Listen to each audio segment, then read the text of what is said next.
Say something, dear, don't stand there so quietly, she asked. Inari chuckled and hugged her. Mom, if you ask all that once, how am I going to say anything?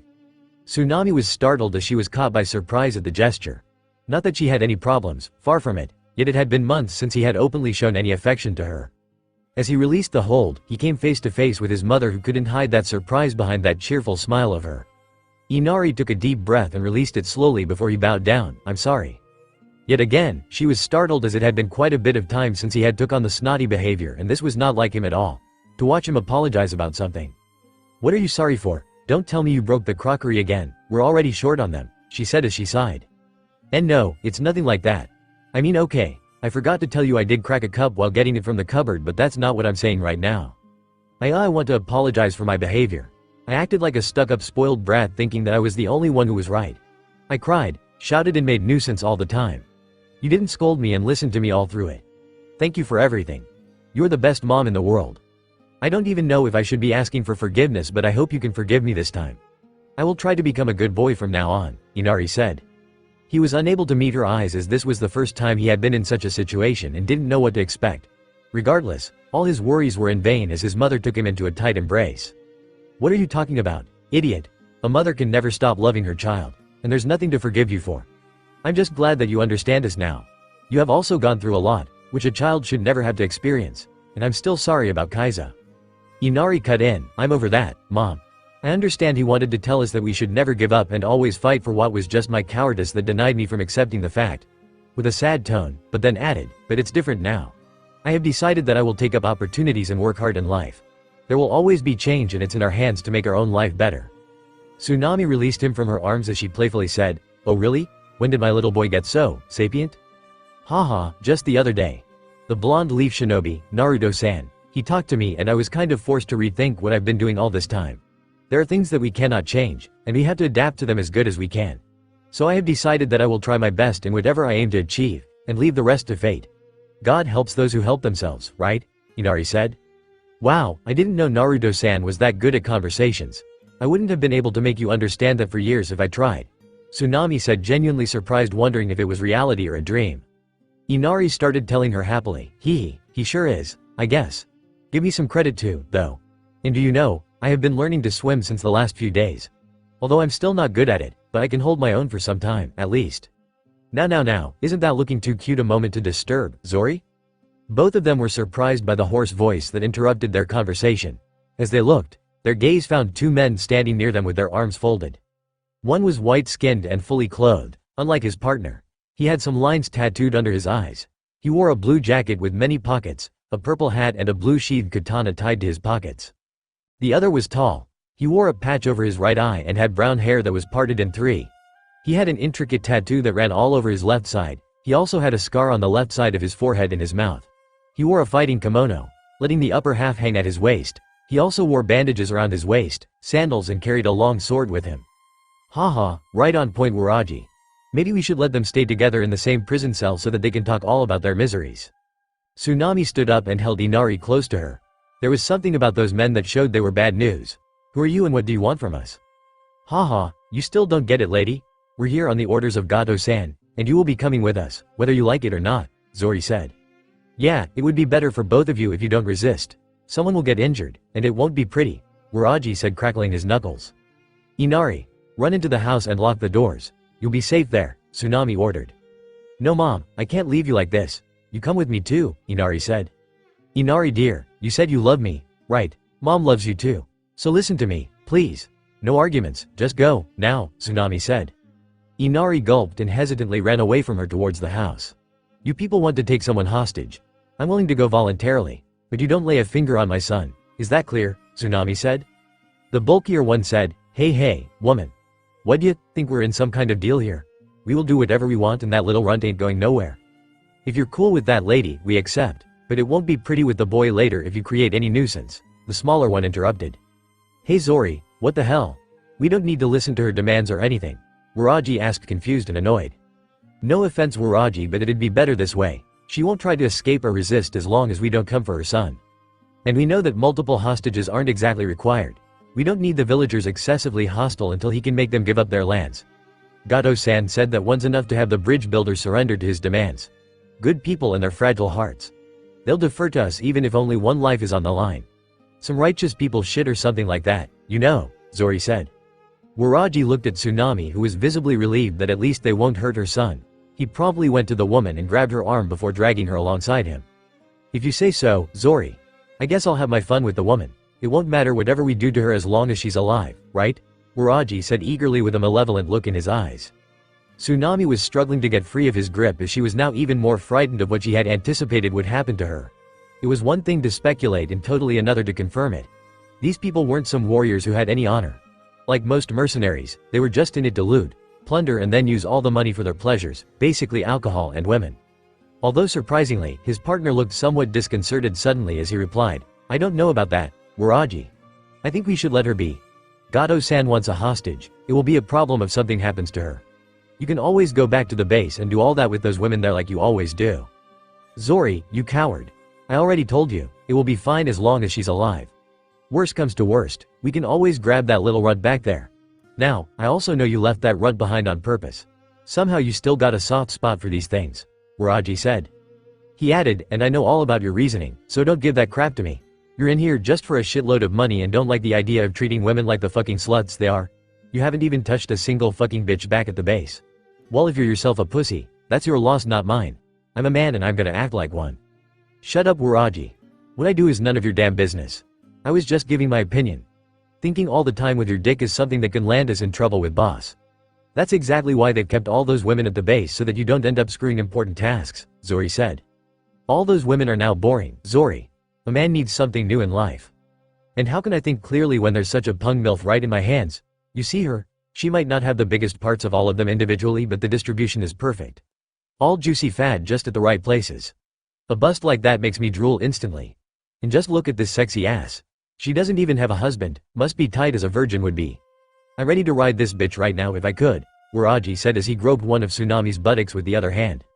She was now crying as she reflexively used her other hand to slap him hard on his face, which didn't make him as much as flinch, but that sure as hell made him enraged. He released her hand and gripped her hair, yanking her down on the ground and turning her head up as she shrieked in pain. He growled, you fucking whore, don't get too high on your horses just because I didn't hurt you just yet. Show me some respect, and I might make you my personal slut. And maybe someday I'll knock you up with someone better to worry about than that tiny little rascal of yours if you pleasure me well enough. AARRRGGHHH. He couldn't complete his sentence as a jolt of pain rushed up his arm midway and he released Tsunami's hair. Ah, seems help had arrived. She would be able to be rescued after all. In her agony and distress, she subconsciously hoped that she'd see the face of a certain blonde. As she opened her eyes, she thought, it must be him. All the others left too early in the morning. The only one who could get back here so soon would be Nar. Inari, Tsunami shouted, flabbergasted. Correct, she was, as there stood the very young boy who had been ordered to stay unharmed inside the house. He was holding a metal utensil which looked like a frying pan with which he had apparently struck the scary man's elbow on a very sensitive point, and hard. You damn little midget, Waraji screamed as his ulnar nerve curately, albeit coincidentally. I'm not scared of you, because I won't let anyone hurt my mom, Inari said, although he was shaking of fear. No, Inari, I told you to stay inside. What are you doing? Tsunami shouted. At this time, Zori's expression hardened almost to a pitiful extent as he said, you really should have listened to your mother, kid. That's fucking enough. I'm going to kill this punk and nobody ain't gonna stop me, Waraji said as he unsheathed his big sword. No, please, I beg of you, do anything to me but leave my son out of this. Inari, Tsunami said as she attempted to leap at Waraji but was held tightly by the other guy. Waraji, come on man. Leave the kid alone. We got the woman. Let's not waste time here. He could be our hostage if something happens to her. You said so yourself. Zori shouted, trying to get him out of his anger, but with little success, as he knew he would be unable to physically restrain the far stronger man. Oh yeah, now I'm saying this too. Fuck that. This brat deserves it. And since she'll try to flee however she can later to get to him, I'll make sure that she doesn't have anyone here to get back to. Nobody hits me and gets away with it. In the end of your worthless life, you runt. I hope you've learned the lesson, that only the strong survive and the weak perish. Ha ha ha ha ha ha, Waraji laughed as he held the sword with both hands in an arc upwards and backwards to cut his target in one swoop. Inari's blood ran cold as he shivered under the gruesome gaze of the mercenary. He was sweating bullets and his heart pounded as if it'd force out of his chest any second. Not his fault though, anyone would crumble under impending death. Even the most courageous people can't help but feel the fear slithering up their spine like a chill that couldn't be shaken off.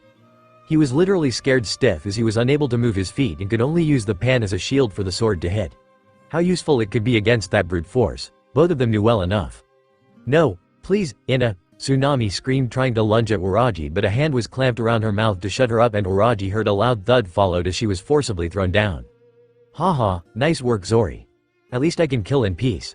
My ears would have died before the runt did, ha ha ha ha ha, and don't be depressed, woman. I'll make sure you suffer so much you'll forget about this kid in no time.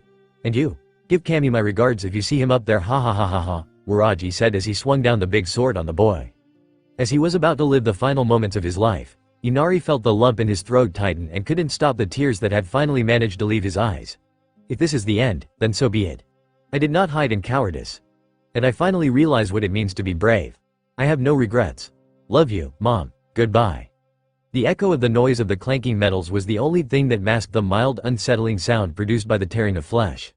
Scene break. The enemy duo had separated into two with each getting his own opponent. Sasuke had taken the initiative as he had attacked Haku out of the blue. Kakashi was still not finished thinking about his strategy, but he wasn't able to stop Sasuke.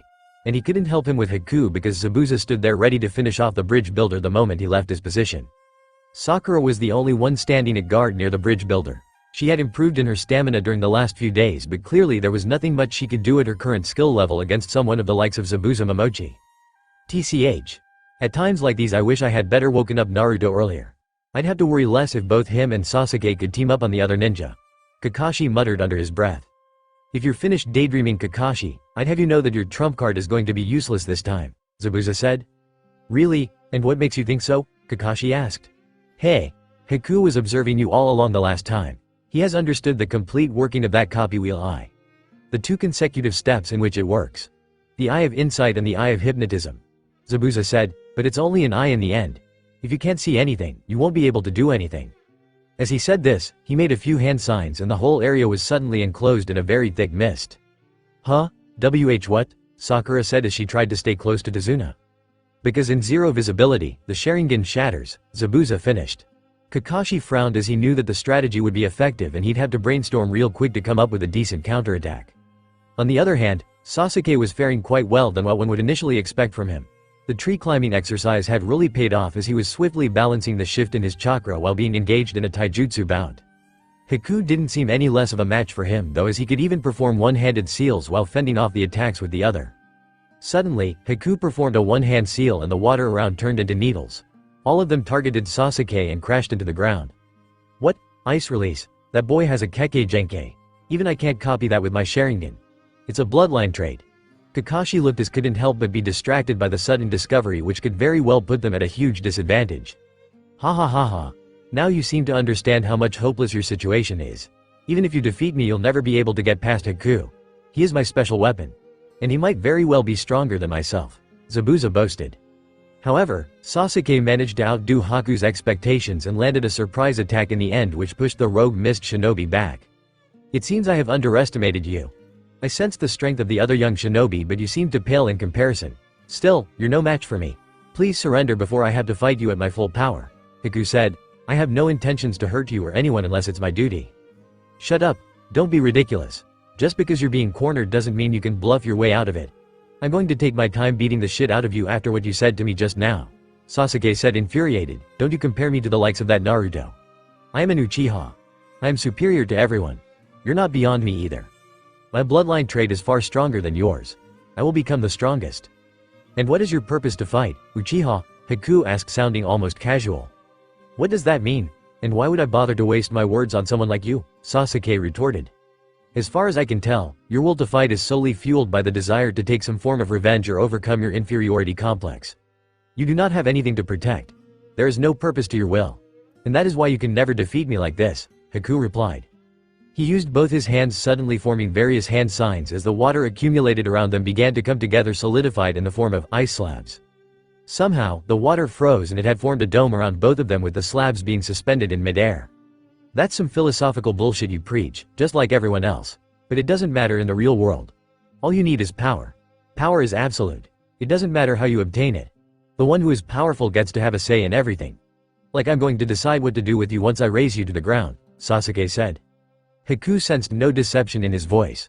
This was Sasuke speaking his mind as if stating facts. He believed what he said was the absolute truth and nothing else mattered. Being consumed in a lonely emptiness was something Haku had experienced before Zabuza had given him a purpose. But this was different. Sasuke had some purpose and he wasn't being outcasted. Rather the opposite, everyone wanted to help him but he was giving into the dark. Haku slowly phased into the ice slab. Sasuke threw an explosive kunai at him. The kunai hit the surface cleanly but there was merely an insignificant crack on the glass-like surface to show how futile the attempt had been. "You won't be able to beat me with such childish strength," Haku said, his voice echoing inside the dome. Suddenly, a senbon needle sliced through Sasuke's cheek from behind. "And neither will you be able to follow through my speed." Surprised, he turned around to see that Haku was already inside another of those slabs, and in a different direction altogether. "Nani? Can he teleport within his ice cubes or something?" Sasuke said to himself as he looked to dodge the flurry of senbon that made their way towards him. "Well, if that's the case, I can easily escape this thing from the gaps. He won't be able to use this teleportation in the fight once I'm outside. Pretty dumb technique, if you ask me," Sasuke said to himself as he aimed to jump between the ice structures. As he was almost next to the opening, suddenly a kick in the gut caught him by surprise, forced him to roll back to the center once again. He was wide-eyed as he thought, but how? I could barely see a shadow leaving the ice block right beside me and then I was kicked squarely. He thought further, it's hard to accept but it's real. He's actually moving inside the dome and not just the walls. This is one heck of a nuisance. I can't even see him properly, how am I supposed to counter? You seem to be at a loss. Let me tell you the secret. Not that you could win even if I told you. This ice dome acts as a mirror for myself. As the light reflects across the mirrors, with its kunai it would be futile for you to hope to follow my movements, Haku said. TCH. Don't get too cocky. Someone of the likes of you isn't enough to take me down. Sasuke retorted, although unsure of how he was going to follow up on that. Well, his physical strength is nothing to be concerned of. Naruto's punches are so much heavier, in comparison I felt barely anything in this one, he thought. He didn't have any time to formulate a strategy though as a number of senbon approached him with high velocity. This is going to be the real problem, Sasuke said as he gritted his teeth. Everything going on well here? Need any help, Sasuke? Everyone was startled at the unexpected voice that chimed in almost a friendly way. As Sasuke looked at one of the gaps between the ice mirrors, he couldn't contain his surprise momentarily at the grinning face of the hyperactive blonde peeking through inside. Naruto. Scene break, blood flowing down the pier and seeping into the seawater, slowly turning the whole vicinity into a homogeneous shade of vermilion. The lifeless body of a young kid soaked in his own blood, showing how miserable and ruthless life can be to someone, no matter how good or bad they be. Tsunami had only cared for one person in her whole life. There seemed to be no other purpose to her life. All her life she lived was for him and him alone. Her beloved son. She couldn't even imagine her life without her only little child. To think that he'd be taken from her so barbarically was something unacceptable. And that's exactly why she couldn't even open her eyes to be confronted with something like that. She wished for time to freeze forever, so that she wouldn't have to come across the moment ever where she had to face the death of her child in front of her own eyes. She even wished that somebody would kill her before that happened. In the few moments that seemed to stretch on like hours and hours, she felt like she had lost all hope. That was until suddenly, she felt as if someone had gently wrapped an arm from behind her shoulders to give her support. If that was supposed to be more mental than physical, it sure worked. She wasn't sure who it was, given that there was only one person standing beside her just before who had covered her mouth. The other mercenary. Why'd he do that? She didn't know. Maybe out of sympathy, but she didn't pay him any heed, for her mind was totally focused on her son. Tsunami opened her eyes slowly, still not able to comprehend what she was supposed to do now. For all she knew, her mind was going blank. The first thing she saw was the same huge figure of the hired merc that hovered above the small child. And the next thing, blood. She felt the sudden urge to throw up as she saw the red liquid dripping from the man's sword on the ground, creating the same pool of red on the floor as she had envisioned moments before. Through her tear-blurred vision, her heart almost broke as she saw the stained clothes on the body of her son. She was now positive that she had come face to face with reality. These people were nothing near that of a human, just pure savages. Her son was no more. As she found her mind going dark, along with her vision, and her body going limp. The hand which holding her upright seemed to disagree as it moved and gently rubbed the fingers over her cheeks, drying off all the excess tears. She wanted to stop herself from seeing anything now.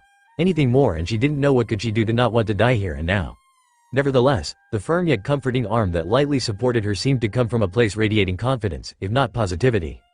Once again, she looked a bit more clearly at the little figure of her son who was just lying there scared and blue-faced. Wait, scared.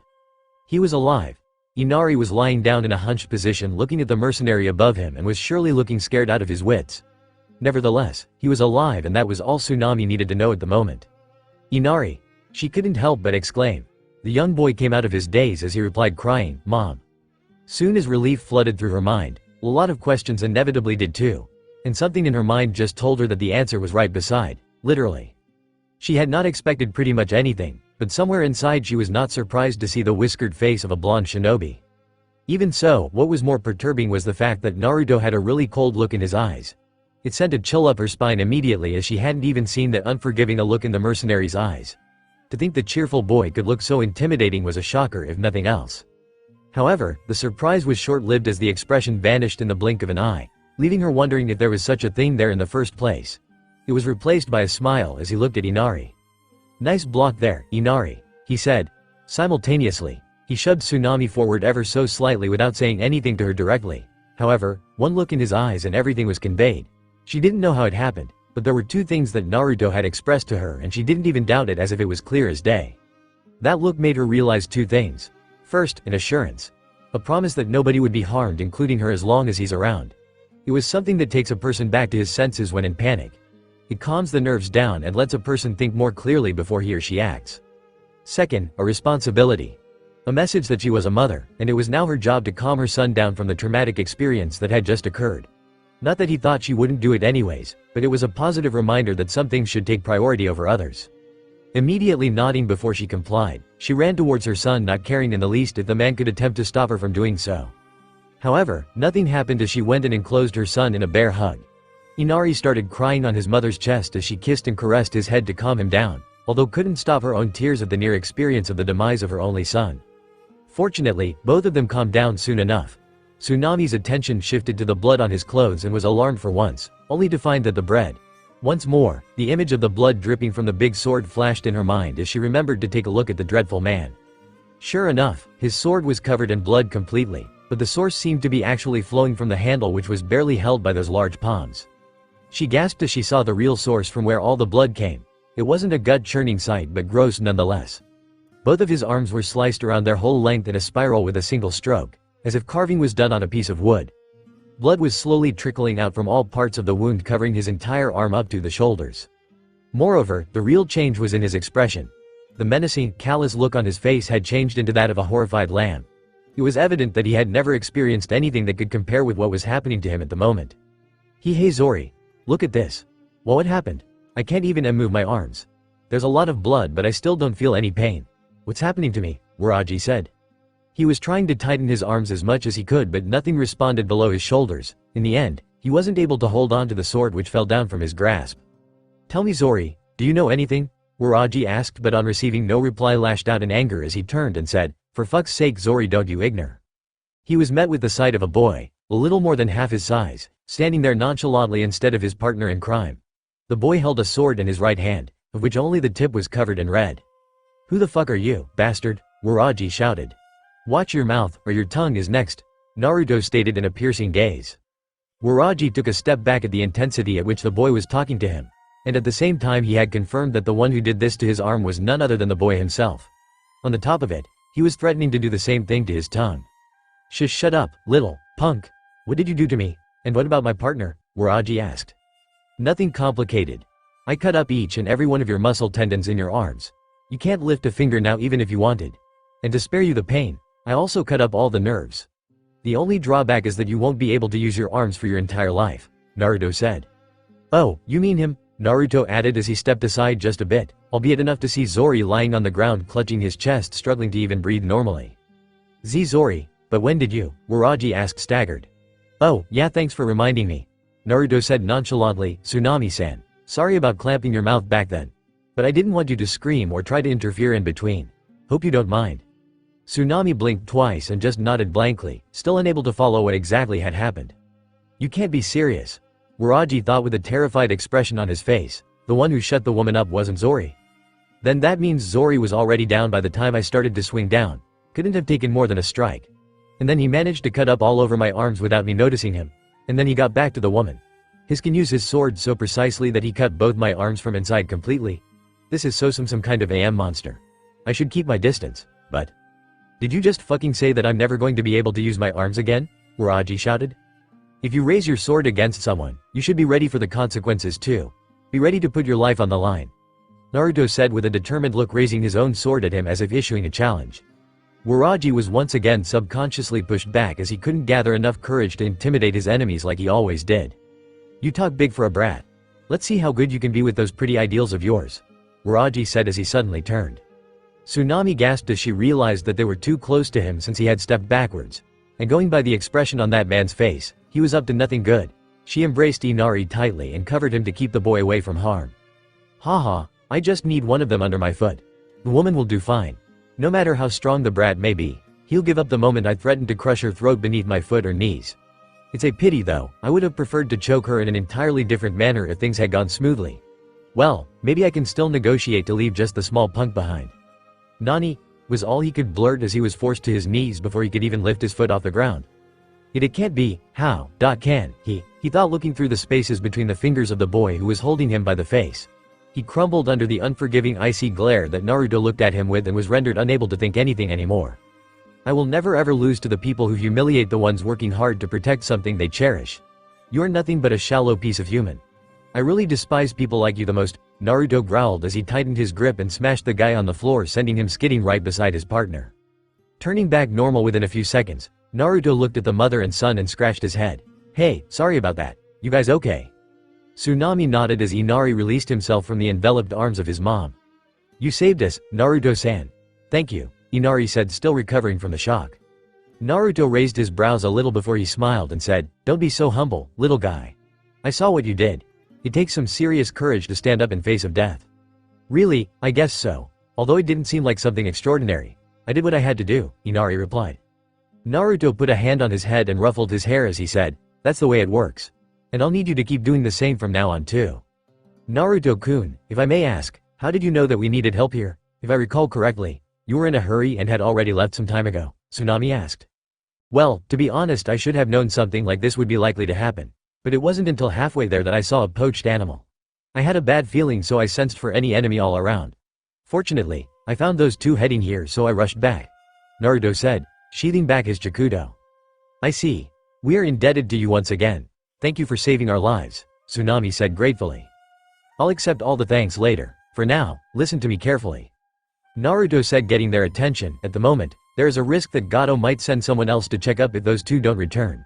You got to leave the house with Inari as soon as you can. They won't be able to find you in town. Head there. I promise you, everything will be fine by the end of the day. But stay safe until then. Also, send someone here to patch up his injuries if you can, or he'll bleed to death before sunset." Tsunami nodded and said, "Will you be able to reach the bridge on time though? You have been delayed quite a bit." "I knew that when I was turning back, but I didn't have a choice.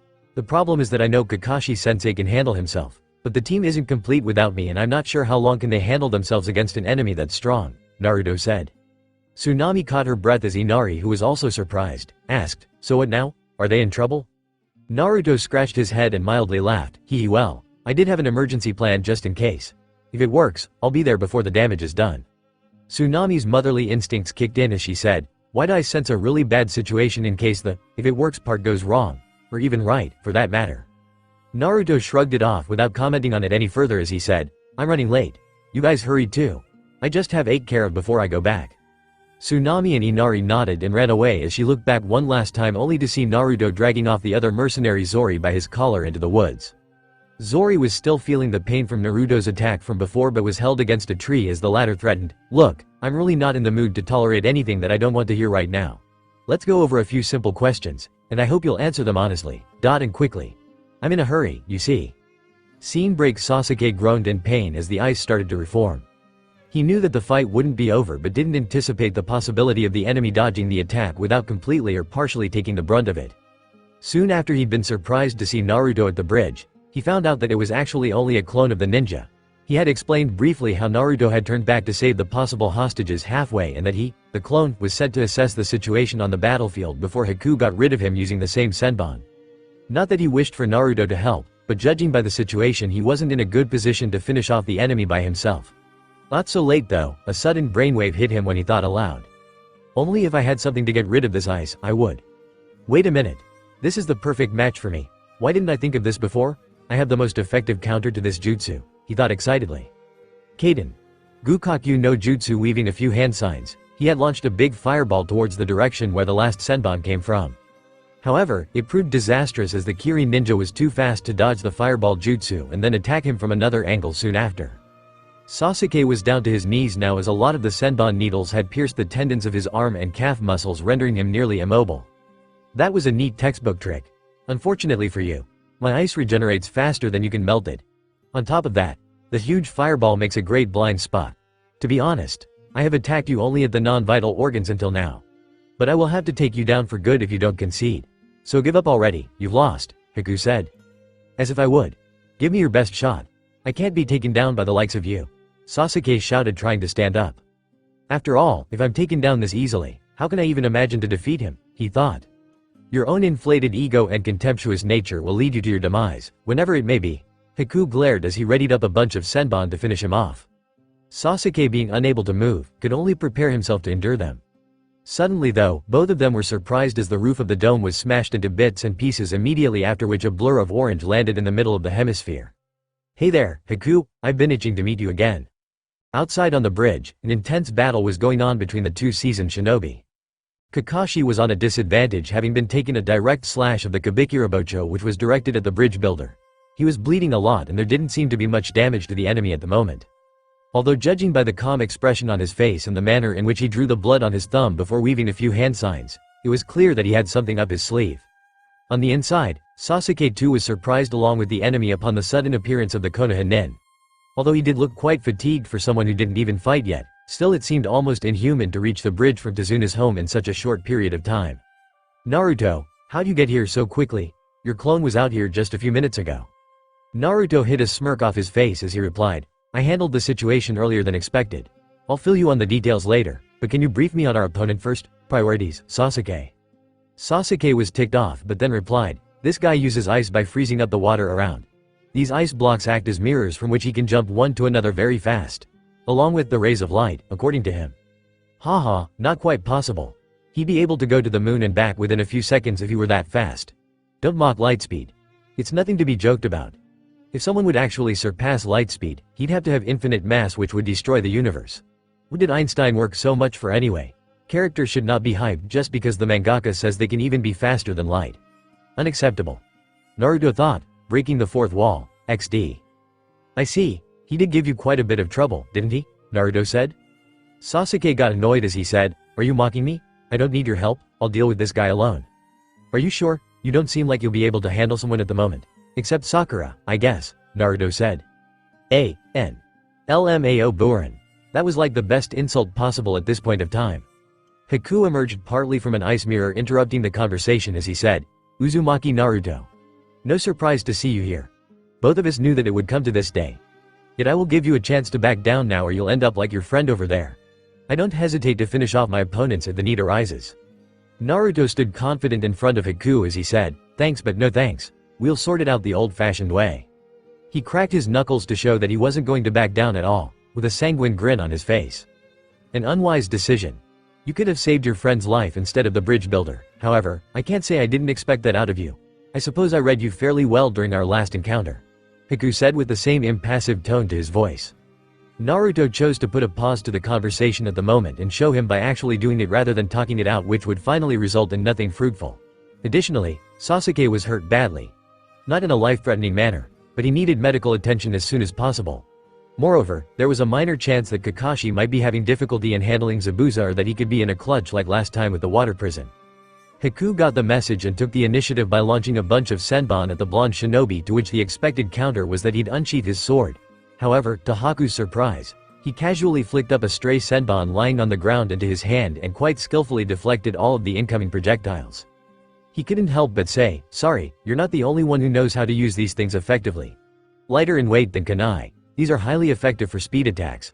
However, you just need to touch them in air and even a mild force would be enough to deviate them from the path. Haku jumped back into the ice mirror. Impressive. It seems you have prior experience even with using senbon. But don't jump to conclusions yet. He suddenly vanished from that mirror and immediately after, some needles made their way to Naruto, who dodged them purely on instinct, caught by surprise. He's fast, not lightspeed of course, but I could barely see his silhouette as he passed over my side. And right after, he can enter another of those mirrors and launch an attack, Naruto said, hyperventilating for a few breaths. But then, a smile spread across his face. I want nothing less This is going to be fun. Haku kept on attacking relentlessly with his needles. Only God knows where their ninjas keep all their tools shoved up. While Naruto kept dodging them by quite risky margins. It seemed that Haku was at an advantage until now, was all Naruto said as he squatted slightly against the ground and vanished. It was a no-brainer that he had used the shunpo. Haku was in the way to reach the next mirror when suddenly the ice in front of him smashed into pieces. He turned to change paths but nearly missed a needle which grazed through the top of his shoulder. It was only for a moment, but on looking slightly above, he saw Naruto crouching upside down with a satisfied expression on his face. So he was getting used to my movement all this time. I did know this from the beginning, but I never thought he'd be able to actually match my speed and be fast enough to counter the attacks. Haku thought as he shifted into another mirror. Naruto didn't give any more time to think as he directly proceeded to hit the one in which he was present. Once again, he quickly changed places as the ice was broken. Huh. I see. His strategy is to keep on breaking the ice until I have nowhere left to go. How futile, Haku said as he saw the first mirror already about to be completely reformed. However, to his astonishment, Naruto didn't come for him this time and went to break an entirely different one. He kept on breaking them consecutively all over the dome. There is something different about him from last time. I have only seen him when he fought Zabuza, but he seemed to be spending a lot of energy into his movements. Yet as I watch him now, he seems to be performing these acrobatic movements flawlessly and without encountering any strain. Haku noticed, although there seems to be no base to his plan. It is impossible to destroy all the mirrors before they regenerate. Still, Naruto seemed to break them one by one until only a select few remained. He didn't waste any time to revert back to his original work. Haku easily changed mirrors once again as he said, I didn't think that you'd get so desperate. You are merely wasting your energy swinging your hands in the dark hoping that you'd catch some luck. All of the mirrors will soon be regenerated. I'm not so sure about that, Naruto said. He whipped out kunai laced with explosive tags and threw them in various directions precisely on the regenerating ice slabs. Haku, for the first time since the fight started, looked at the mirrors with an expression of anxiety. Contrary to what had happened initially with the mirrors being barely scratched, they splintered off into hundreds of bits scattering into the air. No need to be panicked. I was just setting the stage so that we can fight equally. It seemed like an unfair advantage for you to easily use the mirrors to move as per your wish. Naruto said, and yes, I already figured that out. Using those kunai on intact ones doesn't work since all the impact is dissipated across the wall, but when you put the in the middle of a regenerating cuboid, all the shock courses through the ice breaking it instantly. It might have worked as you wished, but that doesn't mean anything. I still have a number of them which I can use. If you think that I'll let you do as you please, you're completely wrong. Haku looked uneasy even through that mask as he said this, thanks to the persistence of the mysterious, I know something you don't, playful smile that embellished Naruto's face. This time Naruto ceased his movements altogether and pulled out two shuriken in his hands. Haku used his monochrome tactic once again to switch between the mirrors, get in the target's blind spot and launch a senbon attack. He was, however, chilled to the bone when he felt a shuriken lodge in his shoulder. It was evident that this was probably the first time it had happened to him. Still, he quickly moved to the right to take position in another mirror, not wanting to panic. To his surprise though, another one teared through his mask reaching his destination before himself yet again. Haku was stumped. He knew at the moment that no matter how much he repeated this method, the result would still be the same. He turned and looked towards Naruto slowly. The latter had already kept a kunai ready to be aimed at any moment. How did you? Haku trailed off. Naruto pondered for a moment whether it was the right time to explain his strategy. Well, it's not like I can use this again. He'll figure it out eventually. No problem now I guess. The problem for me lies not within your attack, but your defense. It's fine when I was able to dodge all of your attacks, even if barely. But what's bugging me is that I was unable to hit you with a single attack until now. Naruto said, as to how, it's pretty simple if you look at it. Your movements are too predictable. You switch places at your enemy's blind spot to attack, but use the nearest mirror to dodge the attacks. I just had to adjust the remaining mirror's orientation according to my own wishes. Also, since your chakra is used up at multiple places, the regeneration time of the ice is divided as much too. A few seconds aren't just enough. But again, it looks as if it's the first time someone has put you in this position, so you wouldn't seem to know. Haku realized the truth as he looked at the dome, whatever was left of it intact, that is. There was a particular pattern, it looked almost symmetric if looked close enough. It was so symmetrical, he was sure it ought be in. Naruto, as if reading his thoughts, said, correct. It's an octahedron. Hemi-octahedron, to be precise. It was the structure I'd have the least difficulty encountering you. After all, it's pretty basic geometry this way. Not only he read my movements, he actually made me execute them on his wish. How useless of me, Zabuza-san. You would be ashamed. I have blundered, but I won't let you win so easily Naruto, Haku thought. Haku looked around inside the ice dome until his gaze found his target. The raven-haired Uchiha, who was lying unconscious in a corner after having removed all the needles from his body. As Naruto's eyes followed his opponents, he had a bad feeling about what was to happen next. "Don't you dare, Haku!" Naruto shouted. Although his warning was in vain, as Haku fired the senbon on Sasuke before Naruto could move to stop him. With his only option to deflect them on the other end of the trajectory, he used the flash step. Now, the subtle feature worth noting here was the ease with which he did so. The training had paid off quite nicely, as he could now perform it quite better with steady control and less overshoot. This made him less exhausted whenever using this technique. However, coming back to the situation, he had managed to counter almost quarter to a dozen of them in the end before he encountered the point-blank range. He used his left arm to shield Sasuke from the remaining needles. The expression of pain was difficult to hide even in front of the enemy as the needles dug deep into the tissues reaching the muscles. It is different from the pain which a kunai causes, which is visibly wider and bigger but remains superficial. Naruto looked at Haku with an almost betrayed expression. "I didn't expect you to stoop so low, and after all that moral philosophy you preached. This fight, was between us. And you chose to drag a defenseless opponent just because you started to lose," he said. Haku seemed to give an even colder look as he replied, "Don't get me wrong. I had asked you to find a purpose to fight for. Be it pride or anything else, is yours to decide. I have my own purpose. I live to protect my master, Zabuza-san. I have no pride of my own, as I do not have any existence. If anything I can do to help Zabuza-san achieve his wishes, I will do so without regret," Haku said looking at Sasuke. "Moreover, he was my opponent before you came in. This is not a refereed match between us, it is a battle. And we are shinobi. There is nothing such as honor on a battlefield for those in our line of duty. And there is nothing such as mercy. Only a fool wouldn't be able to realize that." Naruto clenched his teeth as he forcibly removed all the needles from his arm. The bleeding was considerable initially, but the effect of the Kyuubi chakra came into play within some time as the wounds started healing instantly. "I don't know about you, but I fight with honor. You might think that you don't have any existence, but I do. I do, even after being denied of it my entire life, have to look up to me and acknowledge me. For that, I must acknowledge myself at all times, until the day I become the Hokage," Naruto said with pure determination. "Fine. See for yourself which of us claims the victory in the end. You keep your honor and I will keep my resolve to serve my master's wishes and do whatever it takes to achieve so," Haku said.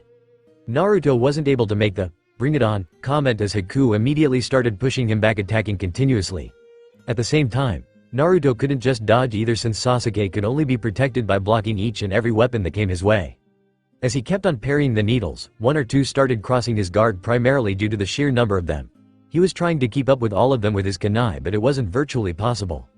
"Come on, Naruto. Think, you can't possibly keep this up for long. What can you do? Plan. Strategize. Come up with something. Let's take it step by step," Naruto thought. "First and foremost, I need to get rid of this ice somehow.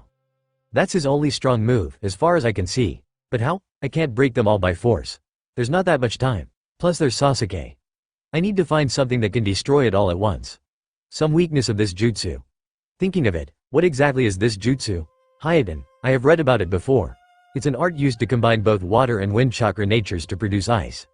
If I remember correctly, it was stated that it's only found in select members of a certain, what was it? Yeah, Yuki clan. Now I remember. Still, I need to deal with him first. Let's see what I can use. Wind style, but the blocks will probably regenerate faster if I only cut them. Water style is completely useless, of course. Earth style, I can't think of any way to use that.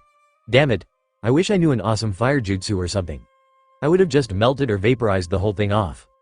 That leaves lightning style. Well, that doesn't seem any promising either, given that there's no conduction pathway in between the ice. Wait a minute, how is he holding the blocks in the air like that in the first place? It must be the wind chakra, of course, but then there'll be insulation provided by the air, unless... Naruto threw the kunai at Haku in a spinning motion, deflecting all the needles in midair. The latter just dodged it easily as he said to himself, "It seems like he's getting despair." He stopped himself, caught by surprise seeing his opponent's expression. Naruto was controlling a mild, confident smile not to turn into a huge grin. It was almost patronizing. Yet the impact on Haku was the same. It wasn't just the fact that his opponent was up to something, it looked as if Naruto had already won the fight. The sigh of relief said everything. Haku felt his composure losing, and tried to calm down when the unexpected happened.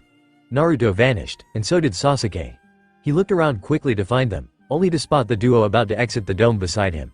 As he threw his senbon, all of the weapons passed right through them. "This isn't right. Don't tell me Haku said as he hurriedly formed a hand seal and muttered, Kai. True enough, the illusions disappeared as he released the genjutsu casted on him. Instead, he saw that the real ones were still in the original place.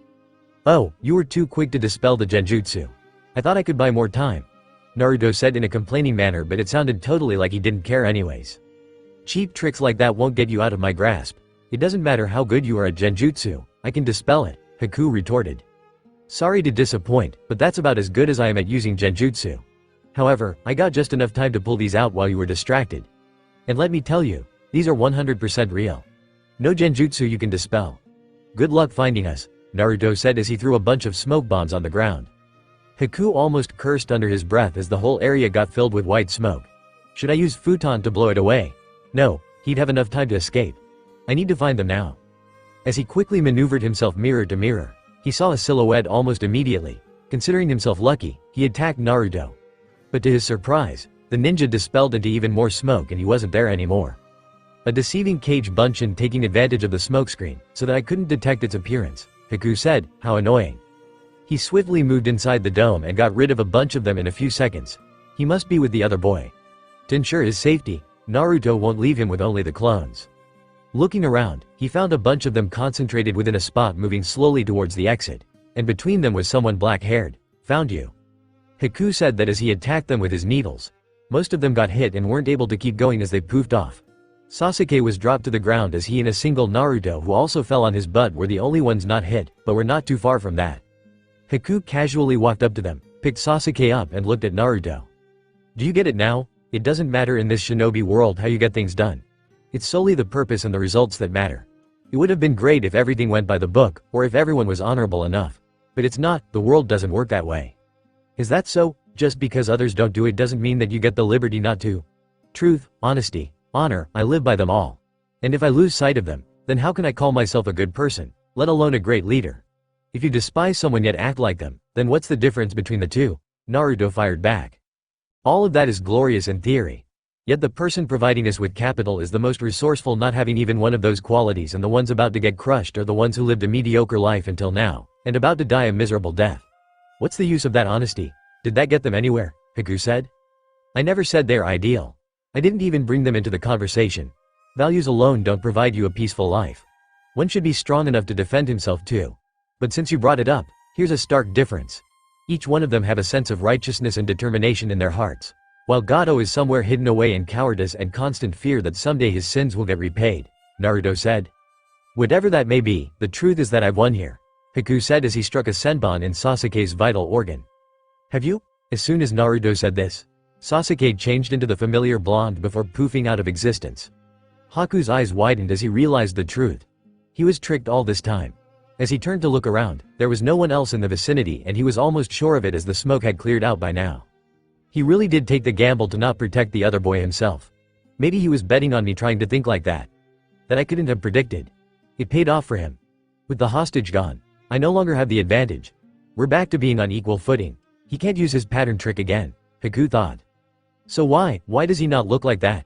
The smug look on his face is unnerving. It would be wise to finish him off as soon as possible, before he can execute whatever he has up his sleeve."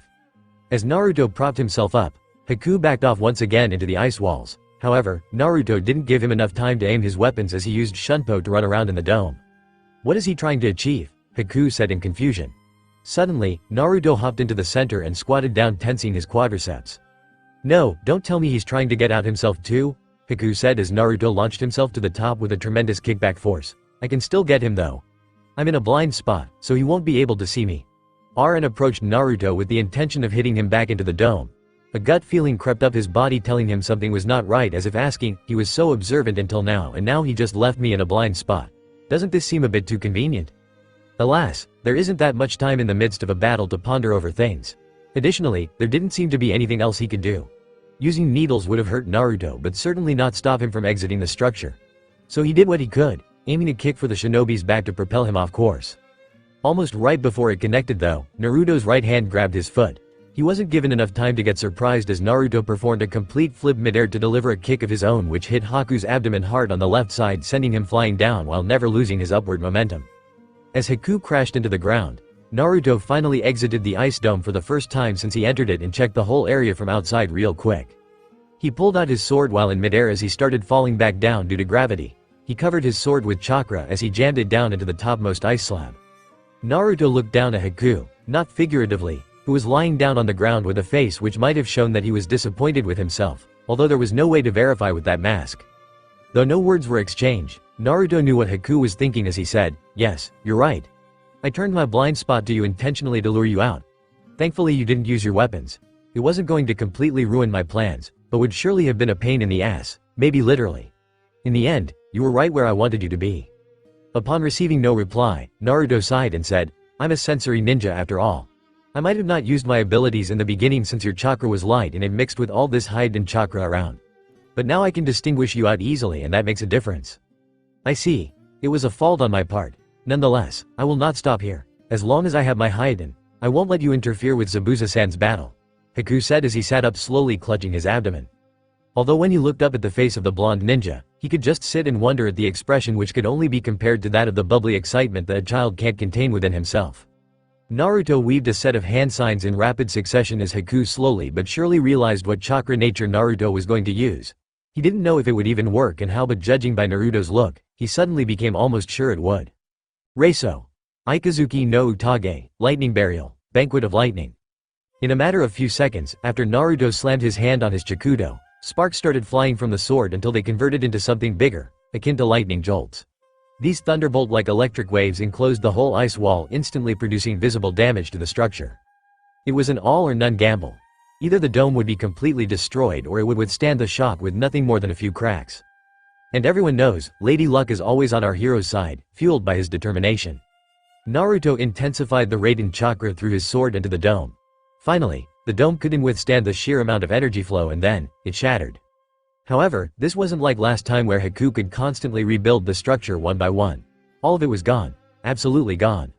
The ice was disintegrated at the molecular level and disappeared into thin air, the remains of which were nothing more than the surrounding mist and a piercing echo in the ears. Both of them stood under the open sky once again. One was confidently smiling and the other looked oddly disconcerted. As the mist shinobi found himself deprived of the signature jutsu that he had used as a last resort measure in all the battles he had yet and which seemed invincible until now, he couldn't help but lose his mettle, which in turn reflected in his voice. "How did you do that? It cannot be. The only thing that could have countered my ice would be fire. To achieve that with lightning chakra, I would have called it a genjutsu if I didn't know better," he said. Explanations. Long scientific logical ones. I'm tired of them already, Naruto said.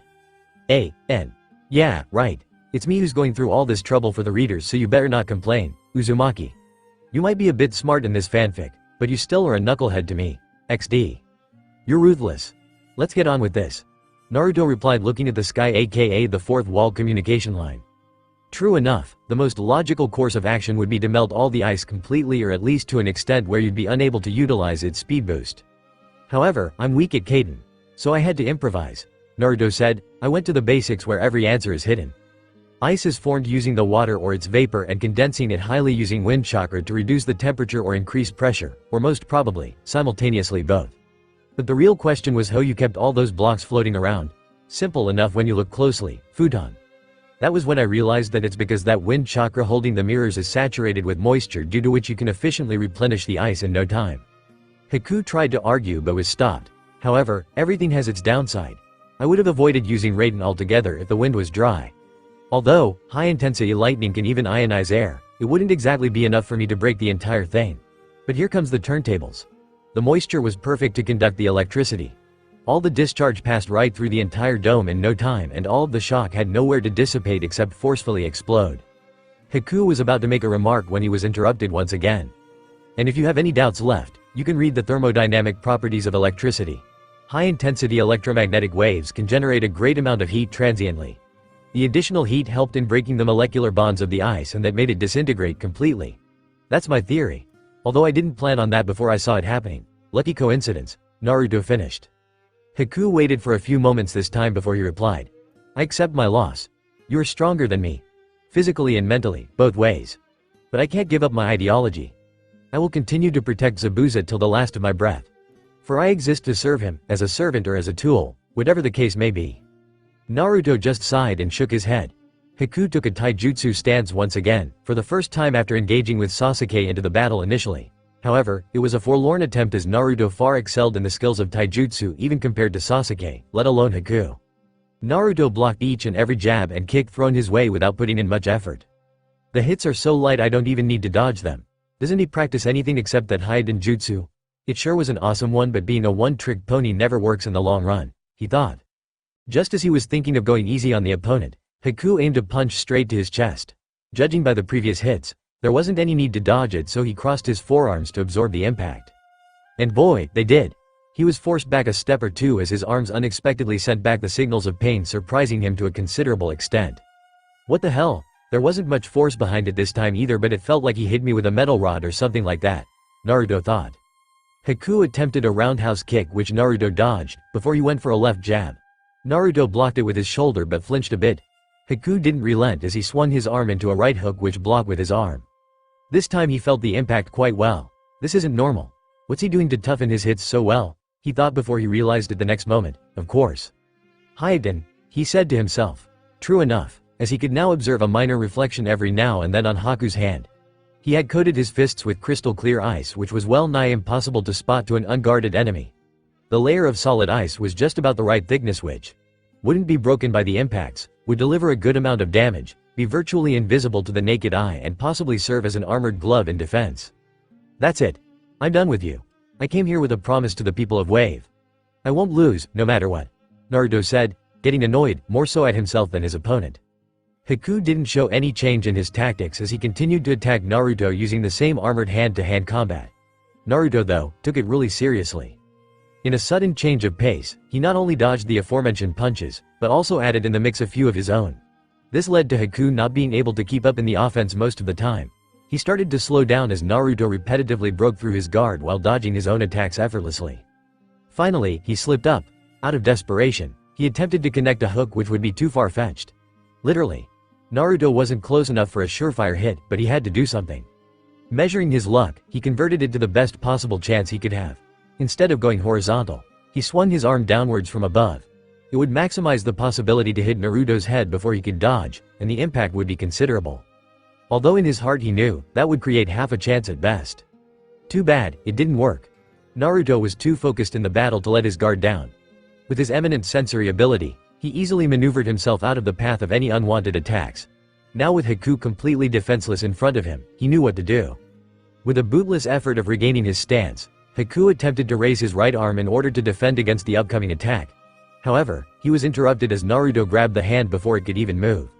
Looking straight into the eyes of his enemy, Haku found something he didn't expect. He was always proud of his own ability to keep his cool, no pun intended whatsoever, LMAO, and not let emotions affect his judgment. When he talked to Naruto, he assumed that the boy would be in too much of a state of doubt while in battle as he was quite emotional for his own good. Nevertheless, that was the moment when he was proved wrong. There wasn't a shred of doubt in his eyes. To be honest, it didn't look like he was thinking too much. He was completely focused in the battle itself. Just the pure determination that there was no outcome acceptable but victory. That was reaffirmed when he saw the punch moving almost in slow motion reaching for him. There was nothing he could do but give in to the inevitable as he stood there with closed eyes. Looks like I lost. The punch was straight one. Not more or less straight, it was perfect. The speed, the power and most importantly, the balance. The training had paid off quite nicely, reflecting in his taijutsu skills. The mask Haku was wearing broke instantly upon impact while the ninja was sent flying away backwards onto the ground. There was no way he could get back up for a fight.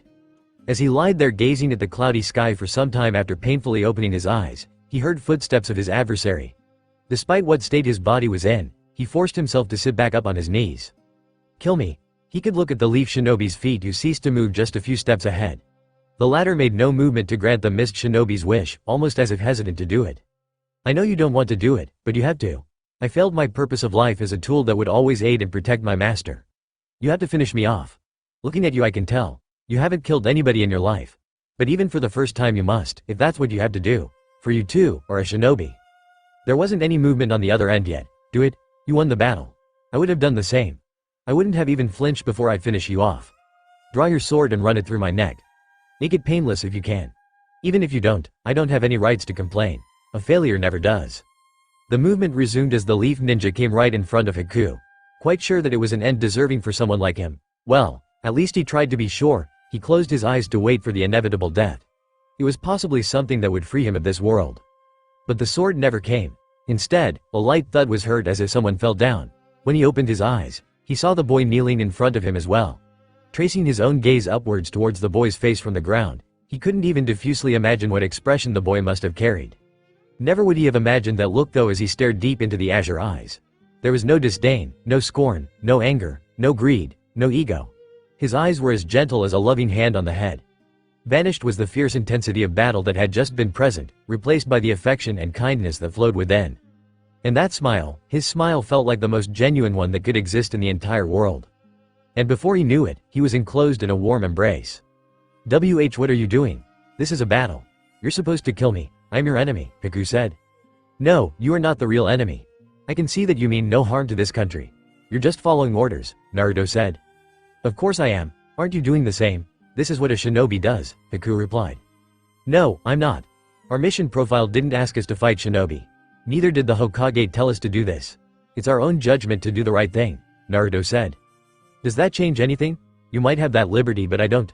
I'm just a tool to provide for my master's wishes. I don't have any existence of my own, Haku replied in a matter-of-fact tone. But he failed to express his surprise when Naruto tightened his grip and said, there is no one in this world who doesn't have any existence. You just have to find it. But you already do possess that. You're Haku of the Yuki clan. There, that was it. He couldn't hold back the tears that left his eyes. He had never been subjected to such emotions since he remembered. Zabuza had acknowledged him back then, but it was completely in the form of pity. Sympathy might elevate gloom, but it was the empathy that soothed his heart. The difference between these two words was minuscule in language but ample in reality. He could feel that Naruto had gone through the same thing in the past, and that was precisely why he could put himself in the shoes of another. A.N. Haku's backstory has been told up to this point. Feel free to imagine it whenever you want in between the scenes. Haku eased his shoulders to let Naruto know that he wasn't going to retaliate. He was sure of one thing. He simply wouldn't be able to bring himself kill Naruto now even if he had the opportunity. All that he could do now was aid Zabuza in his. Zabuza-san. He pushed Naruto off in a hurry which came out rather more harshly than he had expected. Yet, he was more concerned about what had happened with Zabuza's fight. Looking back, the sight wasn't one he'd have preferred to see. Zabuza was immobilized by numerous ferocious canines biting into his arms and trunk. His shoulders were drooped down indicating that most probably the muscle damage was considerable. On the other side, Kakashi seemed to be ready with some really sparkling jutsu, yes, pun intended, which couldn't possibly not be lethal. Also, Haku was good at reading emotions of the enemy in battle being the composed one himself. No doubt about the look in Kakashi's eye. Those were the eyes of an assassin. It was clear as day, he was going in for the kill. Haku turned to Naruto as Kakashi prepared to zero in the distance to Zabuza with a dazzling Chidori in his hand. I'm sorry, Naruto-san. I realized that I was wrong. There is a difference between fighting for the right and the wrong. And you must put your honor on the line to know which one's worth fighting for. Still, I have my own purpose in life which I cannot forsake. I am not a tool anymore, but I have someone to protect, he said. Naruto stood up confused, as he asked, Haku, what do you mean? Don't fight us anymore. Let's end it. You don't need to work for Gato. He's a corrupt and nefarious businessman. Please, just stop now. Kakashi had started running towards Zabuza at an unbelievable pace. Haku smiled as he replied, I am grateful to you for letting me see the right path. No one has been so kind to me except Zabuza-san since I remember. I take my words back, you make a splendid shinobi, Uzumaki Naruto. I wish we could have talked more. He started falling backwards onto the ground all of a sudden, before he said, sayonara. Startled by the unexpected movement, Naruto just stood there confused. It was when Haku went directly into the ground that he noticed. He hid an ice mirror inside the ground. That's clever. He can appear from wherever he wants, but why is he doing it? I thought he said conceded in our battle. It was at that moment when he saw the flash of the Chidori that he realized what was going on. Haku was already there and there weren't even seconds to spare. Kakashi was almost finished. The copy ninja had his Sharingan activated and he was running towards Zabuza with an extraordinary speed. It was a prerequisite for the Chidori to work as a blade that could pierce virtually anything. He too, along with Zabuza, was surprised when Haku emerged in between them suddenly, but there wasn't anything he could do at this point to break his own momentum. Regardless, he wasn't against it either. If you're in a battle, you don't have a second to spare for doubt. There is no pity or mercy in a place where every fraction of a second you're evading lethal attacks. It could very well bounce back at yourself if you're careless. Backing himself, he prepared to go through with the attack. The Chidori, which would give a lethal blow to Haku, who had suddenly appeared out of nowhere, will increase their chances of finishing the battle with a win. He believed that it was out of the question that Naruto had been killed. Yes, he already sensed Naruto when the latter entered the battlefield.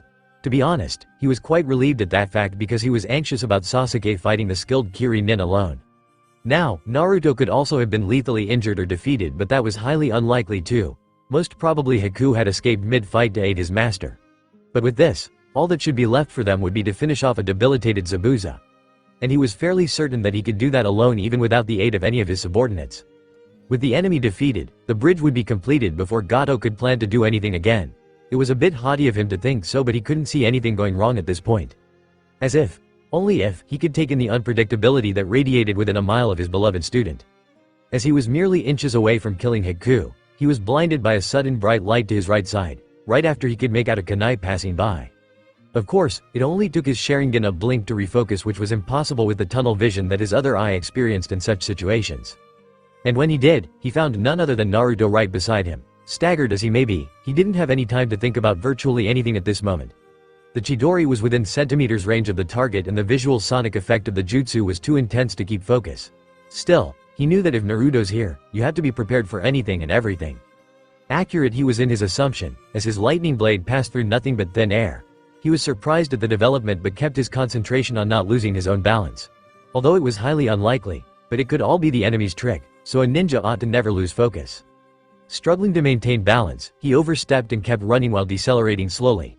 When he came to a stop, he hurriedly looked back to take note of the situation. Fortunately, nothing bad was going to happen.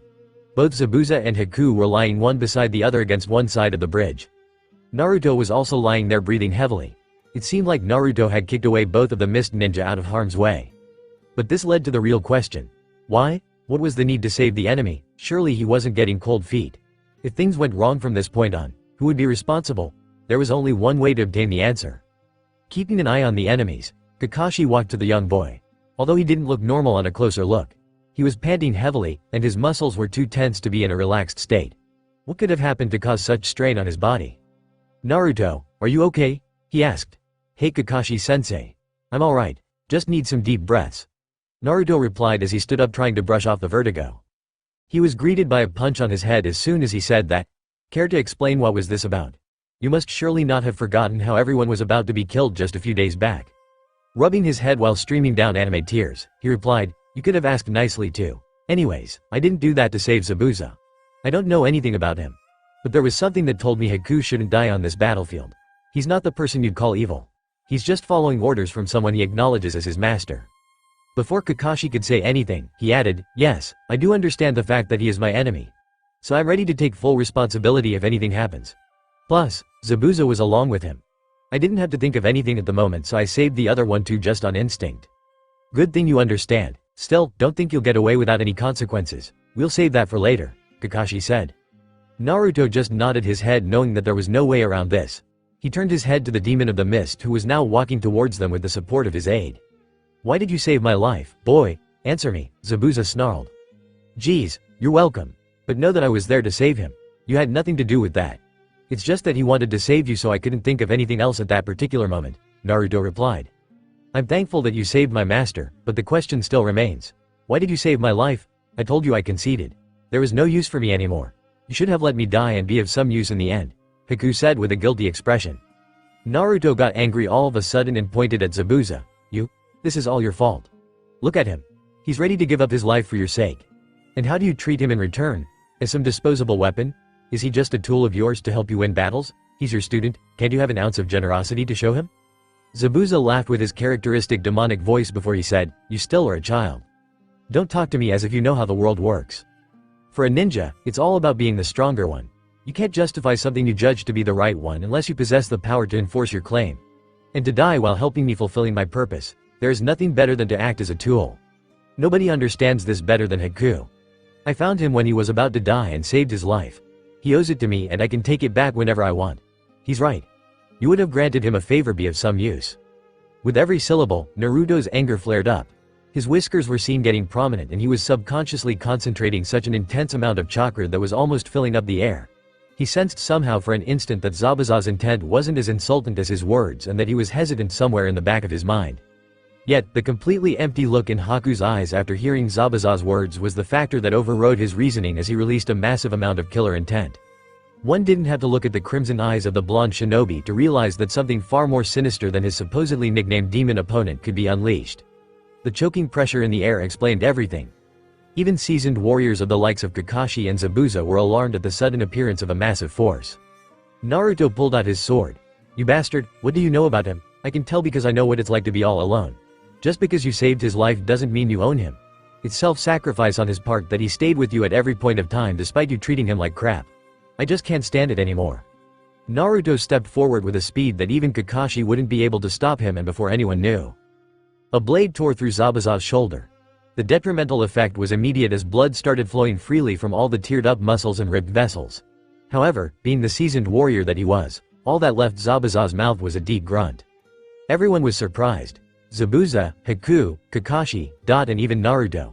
Yes, all the killer intent had suddenly vanished as he stood there, startled. He had barely managed to take a step before the scene happened.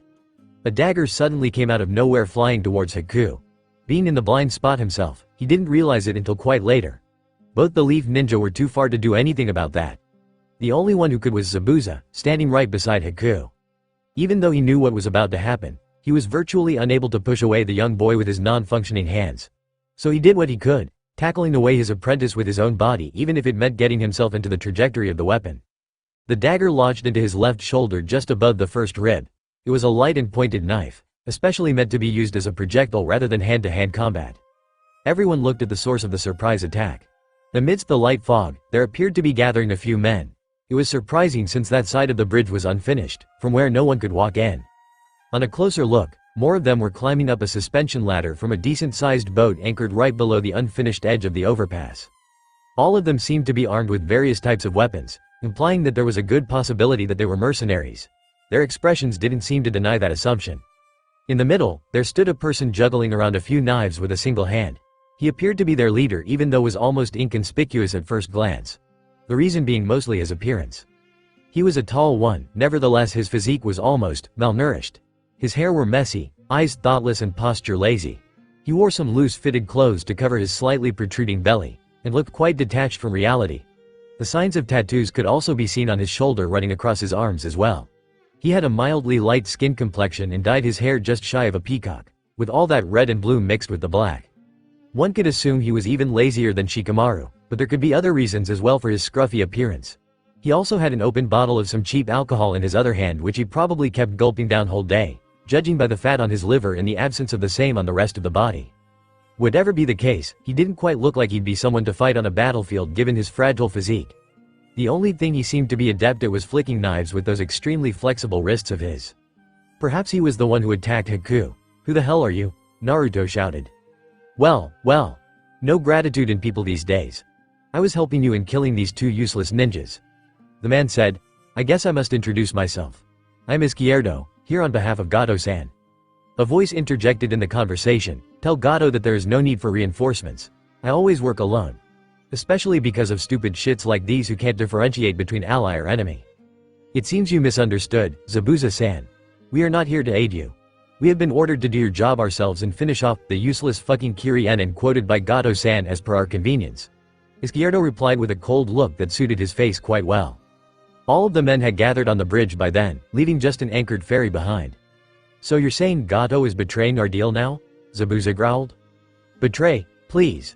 There is no such thing as that. He wishes to toss you aside because you didn't fulfill his expectations. Also, I had a special order regarding the brat you just saved. Gato-san wanted me to rip off both his arms before killing him because he broke Gato-san's wrist when he met you last time, or so I've heard. Also, he was the one unharmed, unlike Zabuza," the mercenary said. Naruto interrupted, "So you mean just because they lost you will kill them? They fought for Gato too. Ha ha ha. It's not like they weren't getting paid to do it. No results, no rewards. They're a liability now. Although I must thank all of you to weaken each other almost to death. It would have been impossible even for me to defeat full-fledged shinobi at their best. Isn't that right, Demon of the Mist?" Izquierdo said. With an impressive speed, he grabbed one of the juggling knives and flicked his wrist, launching it at Zabuza at an amazing speed. Zabuza stood there unfazed as one of Haku's needles countered the projectile. So even if he isn't satisfied with them, he could at least come himself to tell them that. "You don't seem to have much credibility. Where's Gato?" Naruto asked, almost as if fighting for the duo. "You amuse me to no extent, little ninja. Why would Gato-san take the trouble of coming here?" He is too important a person to be brought here in the midst of a fight of brutes. Every organization has a hierarchy. Gato-san sits at the top and assigns roles to us. Izquierdo said, since you're about to die, let me make you aware. There are majorly two halves of this hierarchy. I am not as much competent, so I'm the in charge of the mercenary unit while my elder brother takes care of all the dirty work. You lead the mercenaries and yet you claim that your brother takes care of the dirty work? Naruto asked reflexively, genuinely confused. I have no interest in explaining that, although I can assure you heard right. But there's no meaning to it. You will die alongside everyone here right now, the man said. Already angry at the man, Naruto shouted, like hell I will. I have enough strength to. Hey kid, nothing personal, but I must ask you not to interfere in my affairs. He broke the deal, this is my score to settle.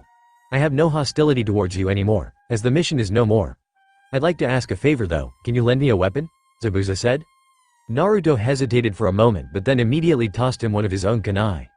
Unable to use his hands, he wasn't the least bit deterred. With an inhuman speed, he caught the kunai handle with his teeth and dashed off after he said, thanks, and don't let Haku interfere. With the sudden loss of initiative and a scary enemy approaching, Izquierdo shouted, albeit with a tinge of anxiousness in his voice, let's go finish him off. Ironically, everyone except the leader himself started rushing at the approaching enemy with complete maces, swords, hammers, chains, all ready to make some holes in whatever comes their way. Zabuza met them head-on with such an intense ferocity that could have made anyone's spine shiver. One by one, he used his battle instincts to raze through the enemy numbers without any mercy. However, he faltered slightly when another one of those knives cut through the flesh of his thighs. The enemy captain was smirking cockily as he gulped down another gulp of his cheap booze. Haha, this is my speciality. My men jump on the target all at once while I help them from behind with my precise aim. You won't be able to dodge any of this, he proclaimed as he laughed. One misstep and the mercenaries started to be able to hit Zabuza, slicing and hammering on him with all the weapons. Izquierdo was constantly aiming for his body in such a way that he wasn't able to regain any balance, not that he was trying that much either. No, Zabuza-san, Haku said as he panicked and started running towards his master. However, he was suddenly unable to move forward. When he looked back, he saw Naruto who was holding his arm to stop him. Let me go before I freeze your hand off, Haku said in an uncharacteristically angry voice. Of course you're welcome to fight me if you want, but I'm not letting you go to Zabuza. I didn't exactly agree verbally when he asked me not to let you go, but I know why he did so, Naruto said. Don't you see, he'll die at this rate. I had to go help him. I don't care what you think, Haku said. Naruto sighed before he said, listen Haku, there are two types of fights in this world. One is for survival. And the other one is for pride. You can be fine with whatever works if you're fighting for survival. But it's not exactly the case in the other side. He added, which one do you think this is? And released his grip on the Kiri-nen. Haku wanted to run to help Zabuza immediately, but his feet just didn't start moving again. As Zabuza kept on depleting the enemy numbers even without the use of either of his arms, all while taking on more and more damage, Haku knew it too. The only thing he was supposed to be here would be a spectator. With the mercenaries, the situation seemed to be going against all odds for them as Zabuza kept on cutting them all with just one kunai and zero use of his arms. The head Izquierdo was also now even more anxious. He started throwing all the knives he had in succession in hopes of achieving something, which although slowed down the Kiri ninja, never stopped him. Why won't you just give up? You're useless for Gato-san.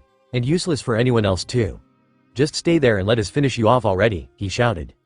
Almost at the edge of the bridge, Zabuza caught up to the boss. There lied the bodies of all the mercenaries he defeated behind him. Some dead, some alive maybe. How did you defeat all of them? You should be dead by now. He screamed as Zabuza slowly approached him. No, don't come any closer. You know Gato-san won't let this go easily. And my brother, he will come after you to take your head if something happens to me. As if Zabuza cared. No, please don't, I'm sorry. I know I shouldn't have done this. See, I even dropped my knife. I won't attack you now. As you can see, I'm not someone made for combat either, he added. Zabuza came to a halt right in front of him. Izquierdo couldn't hide the wicked smile that formed a curve on his lips as he said in a raspy voice, just kidding. He swung his left hand in which he held the nearly empty bottle and smashed it on Zabuza's head with full force. He laughed in an abysmal manner as the glass shattered and blood started trickling heavily from Zabuza's head along with the leftover alcohol that mixed with it. However, his laughter died as Zabuza didn't show any signs of going down. Instead, he slowly opened his eyes to look at the enemy in the eyes. To Izquierdo, he looked like a personified nightmare. With blood all over his features and the poor stench of alcohol combined with that devilish, ferocious gaze in his eye, he definitely looked like that. A real demon. Ah, son of a bitch. Don't come close to me.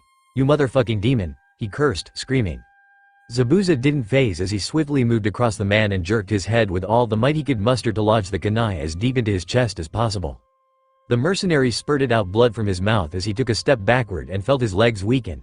He was now at the very edge and would probably fall into the ferry that brought him here. He knew that his lungs and heart were damaged beyond repair, and he had a few minutes at best. Yet, he kneeled down there in desperation and clutched his chest, holding on to his dear life which he didn't want to let go of. There were a few moments of silence. Nobody said or did anything. However, breaking the uncertain pause, a bunch of voices and footsteps were heard echoing on the bridge.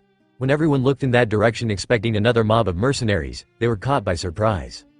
All the people of the Land of Waves had gathered, armed with whatever they could find in their home or workplace. Rods, shovels, rakes, sickles, spades, axes, whatever they could have amassed. In the front, Naruto could see Inari and Tsunami leading them, while the young sibling duo were also a part of the same group. He also recognized some of the men that were present at the time when he had seized the food supply store. "Hey, you guys. Why are you here? And what's with the utensils and farm tools?" he asked. "We are the people of this land. It is our duty to protect it too. Everyone is here to fight even if it means death," Inari declared. "And these are not utensils, these are our weapons." "Haha, I know, just kidding. But you see, there's no need for that. Everything is under control. There is no one who will be able to stop the bridge construction from completion now," Naruto said gleefully. Everyone was surprised. "Huh? Really?" was heard from among the crowd. Naruto advanced towards them and said in a serious tone, "Yes. But I suggest you go back to town. Things can still go messy here. I don't want anyone getting in the crossfire." He was interrupted and had to look back when a voice shouted from the other side, "You're late, get me out of here, man." It was the dying mercenary head, Izquierdo. Naruto was confused at who here was referring to, but didn't have much time to think about it as a shriek ringed in his ears. It sounded like that of girl, and that too of a younger one. He saw a man holding a knife at the neck of a little girl, dragging himself away from the crowd along with her. Everyone else too was shocked to acknowledge the new development that had taken place. But Naruto understood what he had meant. There already had been planted a spy amongst the masses, who would be in a favorable enough position to take someone hostage if the need arose, and he succeeded. Naruto was concerned about the safety of the girl and decided that he'd prioritize it until he recognized her by face. She wasn't just some girl, it was Kiko. Now he wasn't just concerned, he was outright distressed. It was because the spy mercenary would probably hurt her if his boss was killed. And Zabuza was too much of a brute to care about a hostage situation rather than deliver on his pride. Hey, easy there. What do you want?" Naruto asked in hopes of stalling the guy while racing his mind to get out of the crunch with the best possible outcome. "Whatever you do with us, I'll do with this girl. You kill either that guy or me, I kill her. You leave us alive, I'll do the same. Rest is on you guys," he said as he reached the side edge of the bridge after stepping back continuously. Naruto gritted his teeth knowing that the leader was going to die in not more than a few minutes at best. There wasn't much time for a delayed action plan either. What was the best case in this limited option scenario? Fortunately, he didn't have to act first as someone else did. Not Kakashi, not He1 who showed the courage to come to the rescue of the little girl as the knight in shining armor was none other than the little man, her older brother Ichiro. Ichiro had kept his cool as well as his presence of mind when Kiko was taken of knife's point. He had slid behind into the crowd and made his way towards the corner slowly, not announcing his presence lest he ruin the element of surprise. In the perfect moment, when the man's mind was on Naruto and his gaze shifted slightly to his injured boss, Ichiro sprinted towards the man with full speed. By the time that man realized what happened, he had locked his own elbow with the mercenaries. Now, the man could have easily overpowered him in a normal situation. However, the boy played brains over bronze. He pulled the elbow while kicked at the man's ankle to disrupt his balance. Struggling to find his footing, the man was unable to maintain his balance and fell down along with the boy. Immediately, a few of the townsfolk who saw the scene unfold ran and jumped the mercenary, rendering him unable to move anymore, and seized his weapon. Although, there was one more reason to that impulse. Kiko wasn't safe yet. Due to the lost balance of the mercenary, he swung his leg around which caught Kiko. Unfortunately, she was pushed out of the bridge through one of the still unconstructed gaps that remained in the walls. Ichiro realized this as he heard her scream as she fell into the water and shouted, "No, Kiko." Before anyone else could act though, a figure dove into the water without any hesitation. A real surprise, and courage shouldn't be excused, but since he wasn't related to her as her brother either. The one most surprised was none other than his mother, as Tsunami shouted, "Wait, Inari," but he was gone. Hesitation is the only hurdle to the impulsive acts of heroism. As they gathered around the wall, they saw nothing. Only the sound of water bubbles was heard in the white mist around the water. Everyone's heart shrunk as there was minimal sign of both of them anywhere on the surface. As Tsunami was about to break down, Inari emerged to the surface gasping for air. And along with him was Kiko, doing the same. He didn't seem too sure as to what he should do now, looking left and right to hold on to some sort of support so as to not drown, although there was nothing except the bridge pillars which were too far away.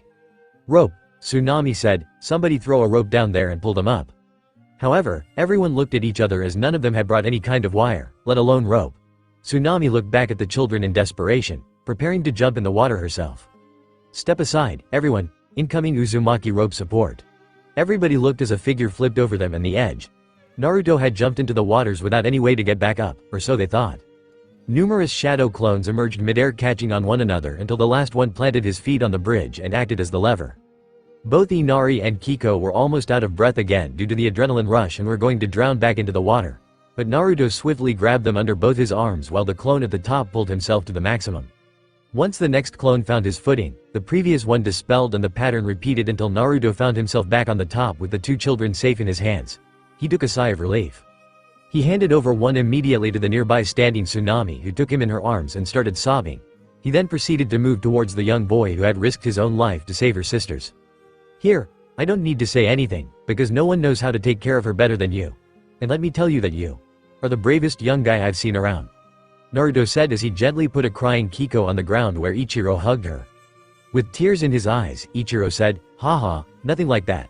I just couldn't let him hurt my dear sister. She's the only one I have. And I should thank you for saving her life, and also, that move you taught me came in handy."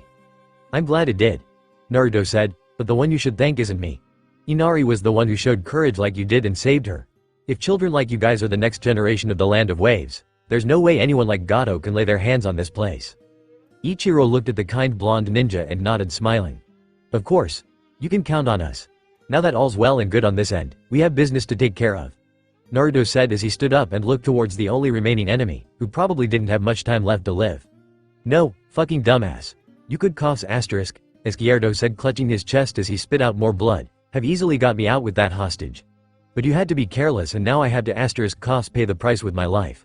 But don't think you'll be let off this easily. My brother values my life as much as his own. You will all be mercilessly killed. A far brutal future awaits you, more than what I would have done if you could just surrender." He was unable to finish his statement, as Zabuza kicked him in the chest squarely with all his might before he said, "Whatever. Nobody gives a damn. You were about to die anyways. Tell your boss Gato whenever you meet him in hell, that the demon of the mist sends his regards." Zabuza added to himself, "I can't think of a more fitting destination for a demon ninja, can you? I'm told there are many demons down there, of all shapes and sizes. Oh yes, I should fit right in. You, on the other hand, Gato, well, I fear you're in for a long and very painful eternity." The frail man, kicked with such force, went flying over the ferry into a distance and then directly into the water.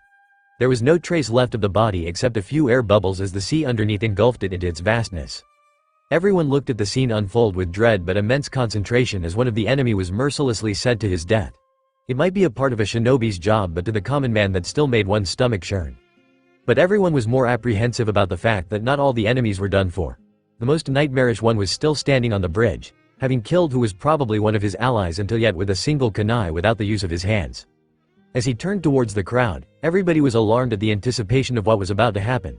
This was evident as they assumed their grip on their so-called weapons and prepared to fight. However, there was no need for that after all. The kunai fell from Zabuza's mouth immediately, followed by the person himself as he hit the ground face first. Maybe he was exhausted, maybe he was dead. Most of them let out a sigh of relief. Except a few, though. Haku instantly ran towards his master when he saw Zabuza fall down almost lifeless on the ground. Zabuza was bleeding all over so much from his wounds that it was a miracle he was still alive. Haku turned around Zabuza and saw that his eyes were still open with his lungs still breathing. He let out a sigh of relief, at least he wasn't dead, yet. "Just let me die in my pride. Don't try to save me. You can't do anything about me now, and you know it," Zabuza said in his hoarse voice as Haku supported his upper body, letting him sit. Haku just lowered his head out of guilt. He knew he won't be able to save his master. This was the sole purpose of his life, to protect his master. And he let him down. What was the meaning of his worthless life now that? "That's enough of you now, I can't let you have him live all his life in regret. He might even attempt to take it from what I know him. All his life was devoted to you," Naruto said in a serious tone. "What didn't he do to serve you? What didn't he do to protect you? He almost gave up his own life to save yours. If you still won't be grateful to him, I don't know if you ever can. And deep in your heart you know that. You're just too covered in your listen to your heart. In the end, being true to yourself is all that matters." Haku smiled and held back the tears in his eyes as he said, "You are too kind, Naruto-san. I can see why you hope to become a great leader. You do have the power to reach people's hearts. But I'm sorry that I can agree with you. I couldn't be a useful tool to my master. What he didn't know that his heart wasn't the only one touched by the young ninja from the village hidden in the leaves. Your words cut deep, kid, deeper than any blade. Haku looked dumbfounded at the ninja swordsman whose bloodied face betrayed his ever-present proud expression as tears made their way out of the eyes. Haku, he's right. The one with whom the fault lies is me. You shouldn't blame yourself for anything. I have never been disappointed with you. You have always been assiduous and obedient no matter what. And I realize this too. No matter how much you try to become an emotionless tool, in the end, you're still a human. I will also die, as a human, Zabuza said. Haku too couldn't hold the tears back in his eyes as they flowed freely. For some reason, as he cried, the mercury dropped suddenly and it started snowing. Zabuza-san, that matters a lot to me coming from you, but I still don't want. Haku trailed off, unable to voice the opinion that he didn't want to accept the reality. Zabuza lifted his palm a bit as a few snowflakes got deposited on them. Haku, your soul is as pure as this white snow. You are always at my side. The least I can do is to be beside you at my end. I know it cannot be, but I wish I could go to where you will go someday. How I wish I could join you there, Haku. Unfortunately, the only place for demons like me is hell. No, please don't say that, Zabuza-san. What will I do without you? I don't have any purpose in my life besides you, Haku cried. Naruto was silently observing the conversation unfold. Nobody knew when that subtle smile took over his lips as he looked at them with a content expression. He started walking towards the dying mist swordsman and his apprentice. Now that's more like it. Haku, can you let me have a look at him? He said as he stood over them. Haku looked at him through his hazy vision as he said, what do you think you can do, Naruto-san? He's beyond saving. I'm no medical ninja, but I know enough to reach the conclusion. If there was anything that could be done, I'd have already done it. True, he might have crossed the stage where he could be saved. But I'm not sure yet, and I am a medical ninja too, so I'll ask again. Can I have a look? Naruto asked. Haku looked at him disbelievingly. It wasn't child's play to become a medical ninja. One might train a lot and acquire battle skills at young age, but learning such professional mental skills and aptitude was a whole different thing. And to do both, unbelievable. Still, he also knew that if it was possible, Naruto would be the one to surprise him. Hence, he nodded promptly and willingly asked Naruto to see if he could help. Naruto smiled and was about to crouch when someone suddenly shouted, Naruto, are you insane? You're going to treat an enemy ninja? This irksome shrill voice could have only belonged to one person. Sakura. Now what did she want at a time like this? He looked at her sitting on the ground beside Tazuna. She was holding Sasuke, who was unconscious since the Ice Dome fight. Geez, looking at her I might someday assume that girls are dumb in general, Naruto thought. No, that's not right. Not everyone's like her, he clarified to himself. What happened, Sakura? I'm trying to save someone here, Naruto replied, trying not to answer in an annoyed tone. Oh, yeah? Well, that's the enemy right there. If you want to save someone, here's your friend who is injured and fighting for his life. Do you not have the slightest amount of judgment capacity, you dimwit? Sakura shouted. Speak for yourself, damn it. Naruto thought. Sasuke is not in any kind of danger. Whatever injuries he suffered were in the non-vital parts. He just couldn't handle the pain which overloaded his senses, so he lost consciousness. He won't die by those injuries, Naruto said in a calm manner. Unless you smother him enough to suffocate him, he thought, but again, you don't seem to be someone who can do that. Unlike Ba-chan, who almost kills me whenever she hugs me. As he shuddered at the memory. Before Sakura could discuss the matter further, Naruto turned to Kakashi. He was standing at the side patiently listening to all the conversations and didn't interfere once in what transpired. Sensei, please take a look at Sasuke. Else Sakura won't stop bugging me, Naruto said. I have an emergency to deal with. Kakashi understood and nodded silently. With the distraction gone, Naruto sat down beside Zabuza. I don't need your help. I would die rather than accept help from the shinobi of another nation. Zabuza said, Haku, you're a hunter ninja too. Make sure not to leave any trace of the secrets that my body holds for them to fall into enemy hands. Naruto laughed, yeah. I know that, you have your pride, but do you really think I'd want to have your secrets of those sharp white teeth? Haha, though I'm not doing it for you anyways. You can die if you want to. It's because Haku asked me to check. And well, you owe me a favor too. Would someone so proud as yourself go back on repaying a favor? Zabuza remembered how he had asked for a kunai and then to keep Haku in check as a favor. He turned his head and made a tch sound before he said, fine. Do what you want. But I know, medical ninjas have their limits too. I have encountered a lot of them. I'm well past that. You can't save me. Better treat your own teammate. Naruto started his inspection going by the green glow in his hands, completely ignoring what his patient had just blabbered, focusing on each and every injury that had taken place. 6 broken ribs. Multiple fractures in the humerus. Dislocation of the radio-ulnar joints. Damage to the median and musculocutaneous nerves. Fatigued muscles. Penetrating damage into the shoulder. Heavy bleeding through the circumscapular anastomoses. Blood trauma to the head. Moderate intracranial hemorrhage. Severe damage to internal organs including kidneys, liver, spleen, lungs, he diagnosed. Haku looked at the blonde ninja with newfound hope. In the limited amount of time, he had accurately described most of the lethal injuries that were present. Unfortunately, Zabuza is true. Ordinary medical shinobi have their limits too. The damage is too severe, Naruto said. Haku's heart shrank, but kept hope. Ordinary? Means there's someone who can still do something? Definitely. I know only of 2 people in this world who are competent enough to save him, Naruto said. Really, let's go. We have to take Zabuza-san to them, Haku said as he tried to stand up in a hurry, but Naruto stopped him. But this is an emergency case, and as you know already, he's severely injured, Naruto said. He has 5 minutes at best to get the desired treatment, else he's history. Now, Haku's heart sunk. But there is no way we can call anyone like that in 5 minutes. All hope is good as gone. Naruto skillfully glided one of his palms atop the injured shoulder of the Kiri-nin and it started glowing green brightly once again.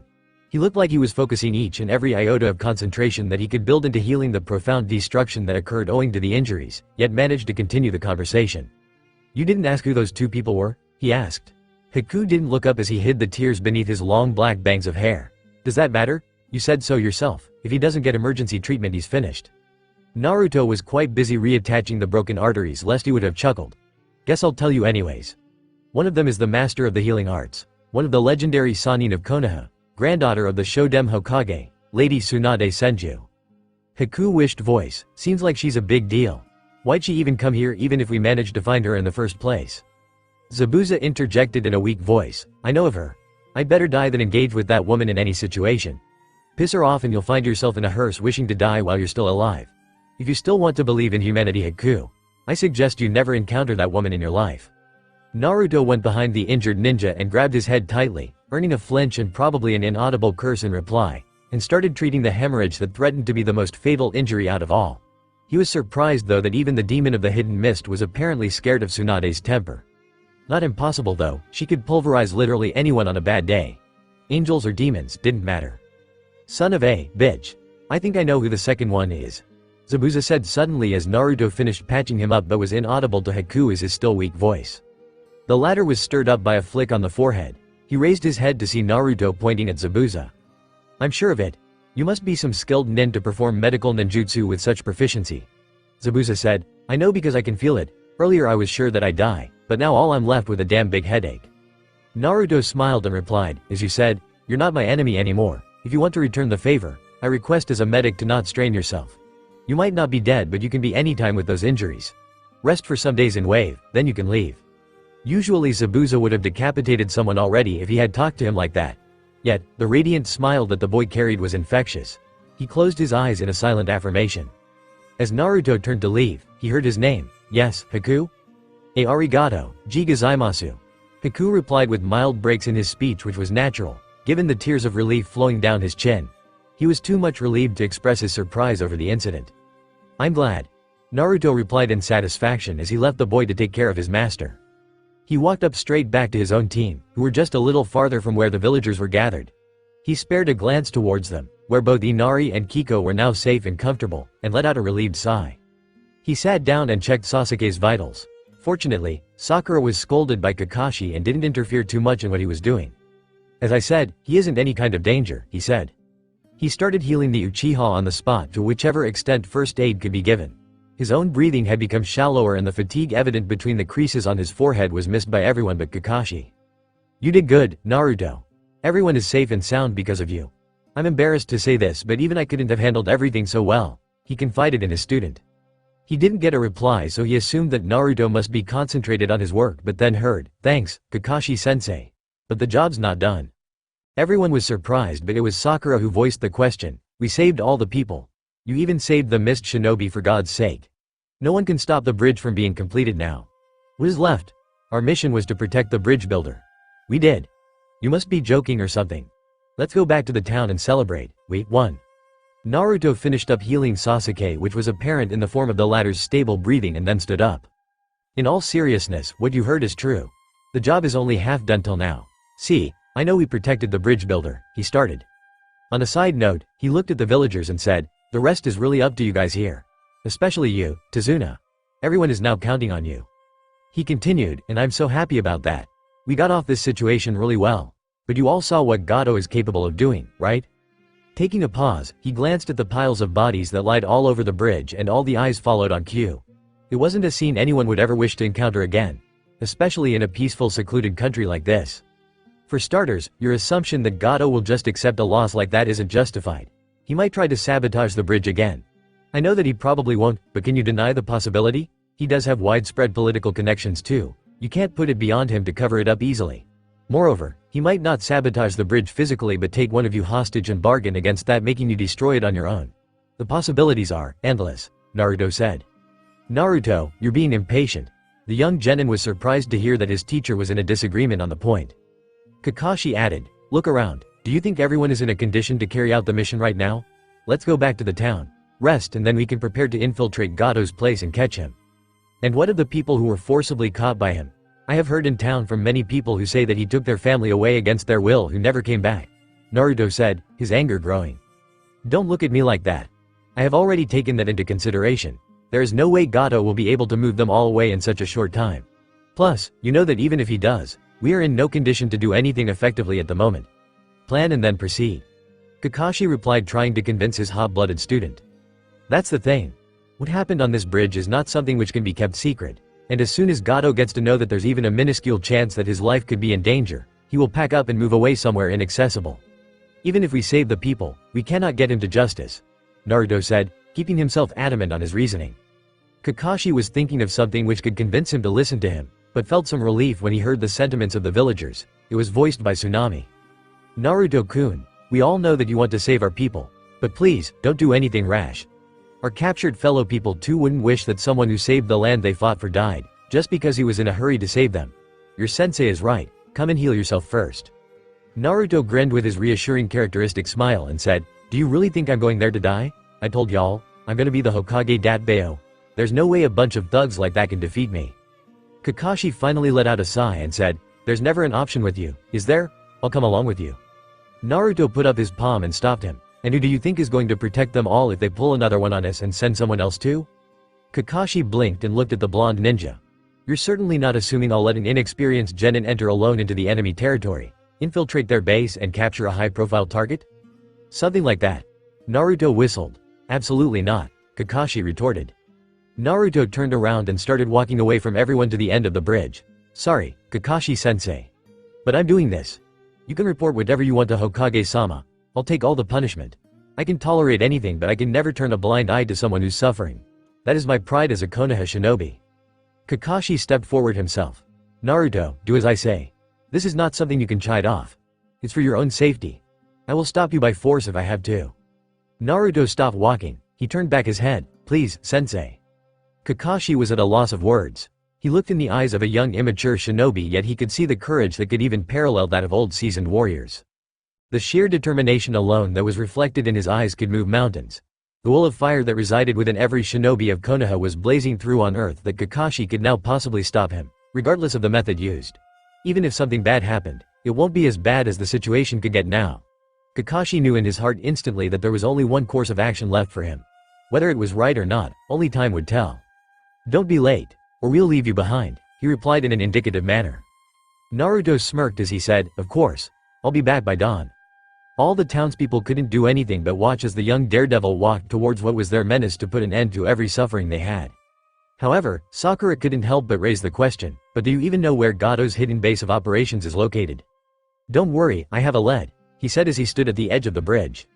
What? How will you go there? And how did you even get a lead amongst all this chaos? She asked. Relax, Sakura. My vehicle is docked right down there and well, let's say I had a really credible source. Not too cooperative at first, but yeah, credible for sure. He raised his hand in the form of a parting expression as he turned back and then flipped over the bridge after saying, go back home, everyone. I sense the weather can only get worse from now on. Right before he went out of sight, everyone was sure they heard the reassuring words. See ya, Datbeo. A man hung upside down from a tree branch in the dense parts of the woods around the town. He was tied around with a ninja wire around the body and a cloth band on his mouth. He was familiar. being the same as the mercenary who came to kidnap Tsunami, named Zori.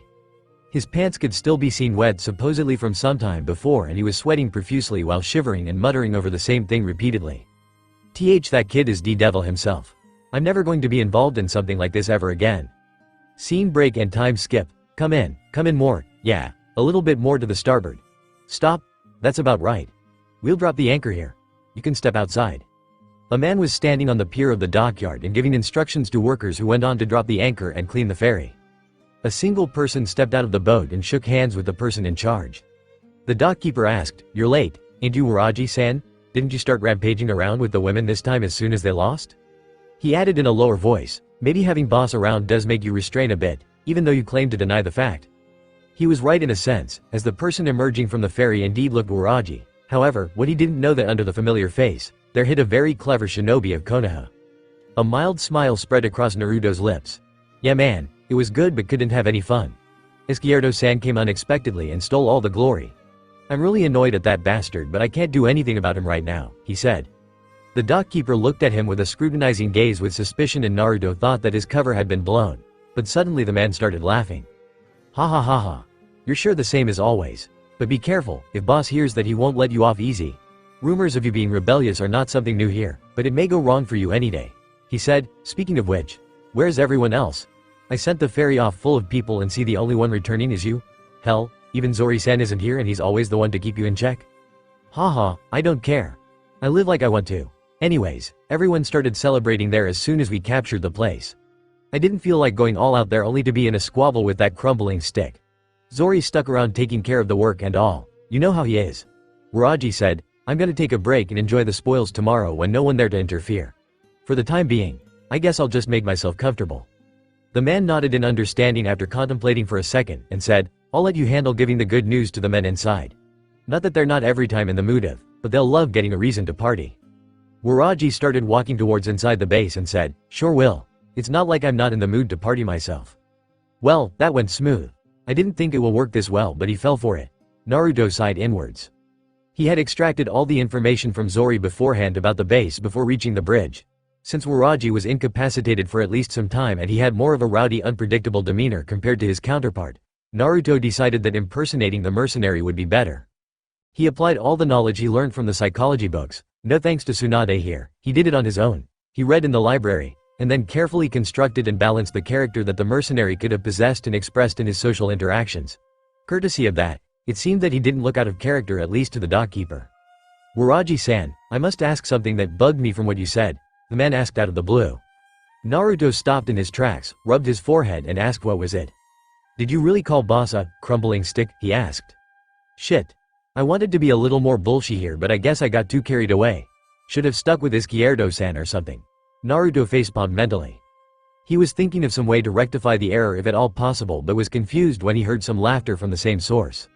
"Really, you come up with so funny names. Until now it was a dried bamboo. To be honest, I was actually surprised when I referred boss and you actually called him by his name for once. Once again though, keep it in limits. Who knows when someone tells boss? It won't sit well with the higher-ups if he complained of you," he said. Naruto deadpanned at the irony but was relieved internally as the impersonated Waraji laughed off at the comment and walked away. After walking inside the base for some time, he tried to analyze the situation at hand. He needed to get more clues to reach the headquarters where Gato was hiding. This one was merely a mercenary hub from where all the orders were executed, which came from the people up the hierarchy through the guy named Izquierdo. And so he didn't have much time to spare before news reached Gato and he could act. Guess I'll have to ask someone around, but to do so without raising suspicion would be tough, Naruto thought. Stop. You there? Naruto froze in his tracks. Someone had surely spotted him roaming around. He turned around only to find a drunk man coming out of a bathroom. "Aha, Waraji. Dude, when'd you come back? Are the others and boss back too?" Naruto tried to escape by shutting him up with vague answers. "Yeah, just now I guess. And no, the others are still in town rampaging around. Later." He turned and started to walk but was grabbed suddenly by the drunkard with his elbow around his own shoulder. "Come on, man. We didn't let those people finish the bridge. Now we can easily run amok in the town and do as we please. All their will must have been crushed already. This calls for a party," he shouted. "Hey, I think it can wait.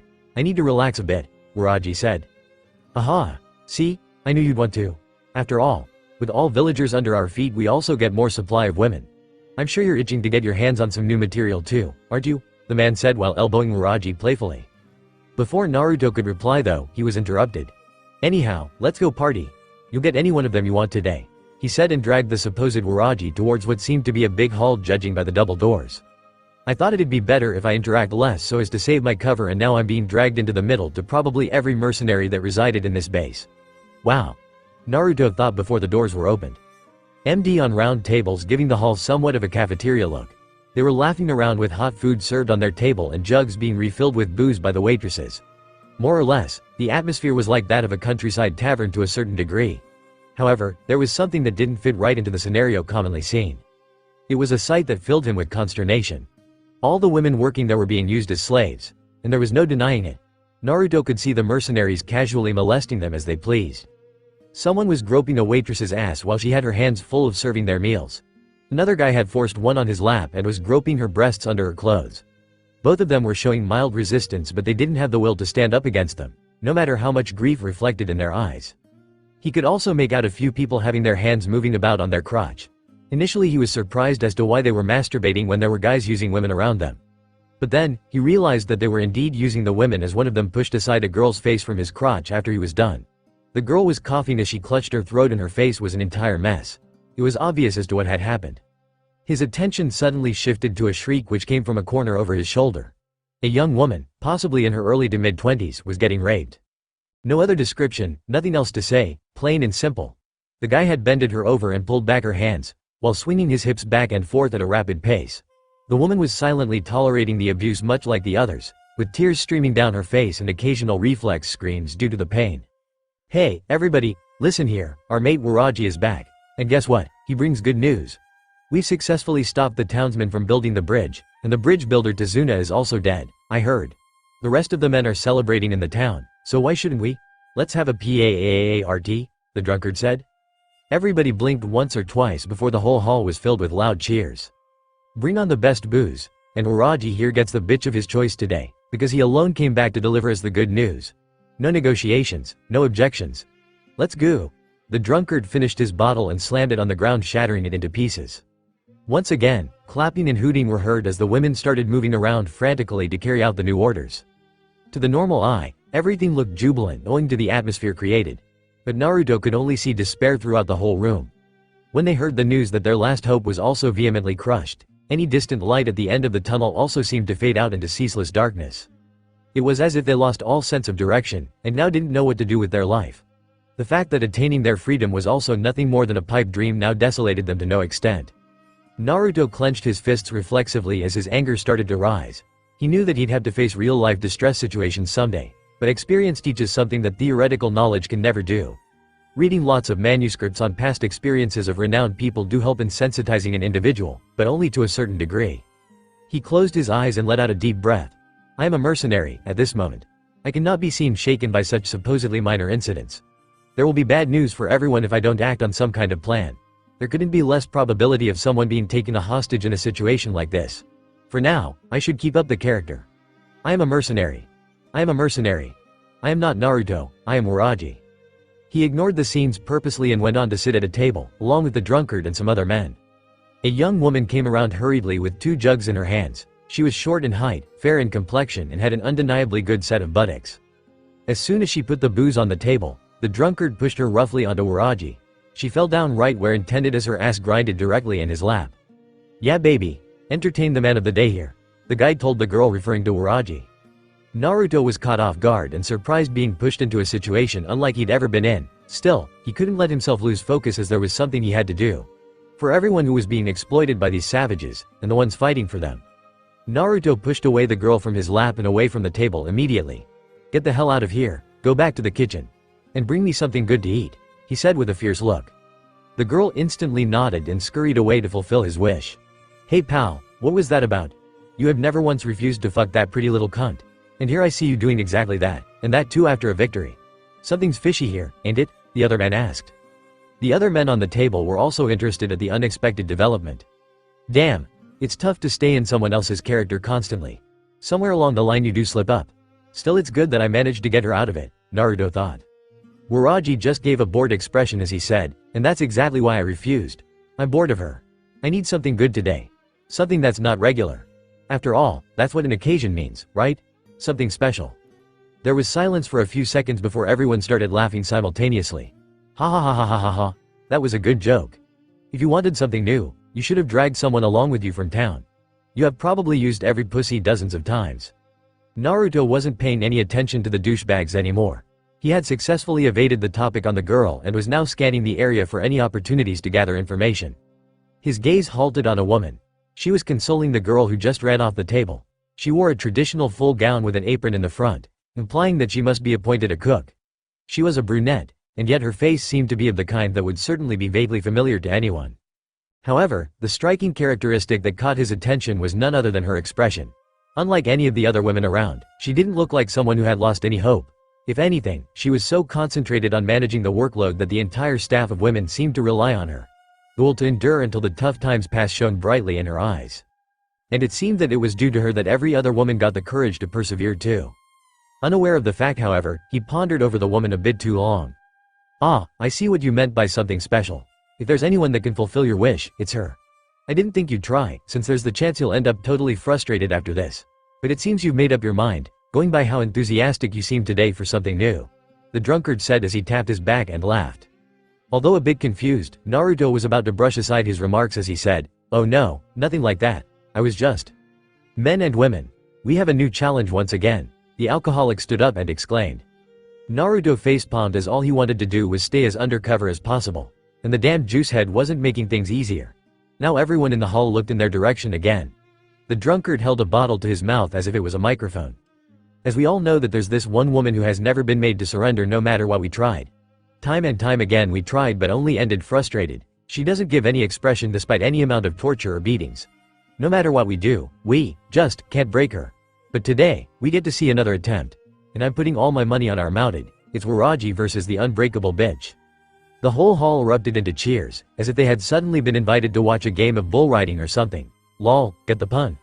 Naruto looked at the woman in question, shifting his gaze once again ever so slightly from the corner of his eye, behind whom the rest of them showed concern for her. Yet she wasn't even unsettled a bit, or so it seemed. It was as if she completely ignored the scene and kept on doing her work as if nothing happened. He wished he could do the same and the matter would be resolved. As if all the hundreds of mercenaries in the hall were anticipating something interesting, and be it his wish or not, it would definitely seem fishy if he backed out now. Moreover, if his cover was blown, many innocents would die at the hands of the enemies or a hostage situation that would be difficult to control. Oh well, I guess I would have to pull something unorthodox here. Waraji stood up from his seat and raised a hand in reply to all the cheers. He started walking towards the pantry while getting pats from all the tables he walked across with cheers like, "Get us our revenge," "Don't drown our pride," or "Knock up that bitch." When he reached the counter where she was working chopping off some tomatoes, everyone else was nervous but she still ignored him completely. He waited for a few seconds until she finished up the tomato and then grabbed her wrist before she could start another. "Leave me alone," she said without looking up. "After all this is over, you should retrospect and see if this threat of yours could have been any useful in a situation like this." Waraji said in a low voice so that nobody could hear, although it was overflowing with sarcasm. She fruitlessly tried to pull her hand out of the grip as she said, "And when did you become so civilized, you damn swine? Did you not learn the last time, when I kicked your balls up to your brain, so that there could be at least something in that empty space?" Well, everybody heard that. There was no way out now. He grabbed her by the hair with one hand, waist with the other and bended her forcefully down on a table. Hey, now, watch your mouth, stupid whore. I'm in a good mood today just like everyone else. Don't ruin the fun. Why don't you shut up and behave just like everyone else? I'm willing to go easy on you if you do that.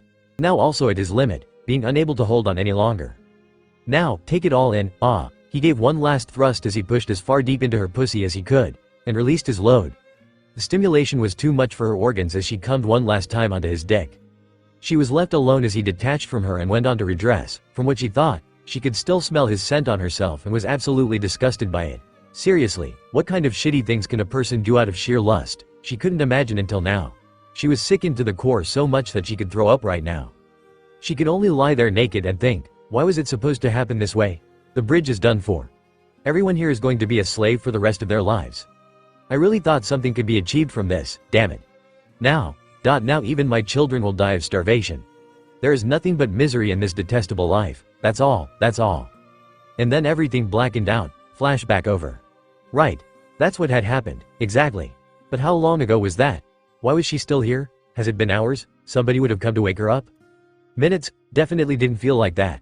Her body was resting itself quite well. She was quite relaxed for it to be a mere power nap. She still felt like shit though, on the inside. Everything had gone bad. The land was captured, it would forever be in the hands of Gato. Each and every damned being on this land was fucked. In the end, she had thrown away everything she had, including her determination and will. The purpose of life was lost, and everything was being engulfed in darkness. She felt her vision going blurry, something she hadn't experienced in a long time. For the first time since she had been here, tears had left her eyes. She wasn't crying or even sobbing, just expressing her emotions uninhibited at the melancholy of her life, whatever crappy one was left of hers. She felt a presence behind her, someone with approaching footsteps. She remembered that she was still in the washroom and the other one was probably the man who had just put a miserable end to her Sisyphean resistance. She didn't want to look back, not at all. But she had to, it was her life now. She wouldn't be able to run forever. And so she did. Her vision was still blurry, but something was different. These clothes didn't belong to the mercenary, as they were much more fashionable, to say the least. And then, she had never seen a single soul in the entire base who had yellow hair. She blinked her eyes hard by clenching them and opened them back. She could now see everything clearly and yet she just couldn't believe it. There was standing a person, a boy to be precise, with a smile as radiant as the sun. She was dumbstruck. Where had the savage gone? Who was this boy and what was he doing here? She couldn't make a head or tail of anything. Yet as she looked at him, she could only be entranced by his charm. He hadn't said a word, yet his presence felt so comfortable. It was as if all her fears were gone, vanished into thin air.